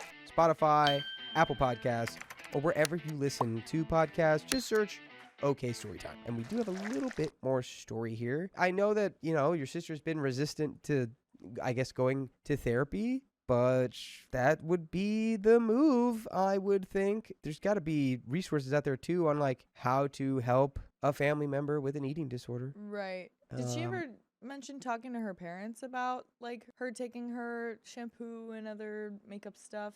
Yeah, I think it was like she told her mom, but her mom just kind of doesn't really lay down any level of, like, Right. consequences or repercussions for it. Yeah, that is frustrating because the eating disorder is like one thing, but everything else being stolen is like actually really annoying. Yeah. And I No respect. yeah. Let's finish this story. I do not understand why people in the comments think that this is minor or that I would be jealous of her. I worked hard to improve my life in all aspects despite our rough upbringing. I worked hard for my mental health, but now I honestly am struggling mentally again. It is a constant invasion of my boundaries with absolutely no repercussions. When I confront her, it's either met with stonewalling, guilt tripping, or empty promises. She isn't a teenager who doesn't know better. She is 20. I am sure that she is mentally ill, but I firmly believe that bad circumstances should not be an excuse for you to do bad things. I won't be going nuclear. I'm probably just going to get safe boxes in my room. My mom has refused to allow me to get someone on my own dime to check or fix my door, but I can't lock everything away. I don't have a solution to my situation. And that is the end of Yeah. that story.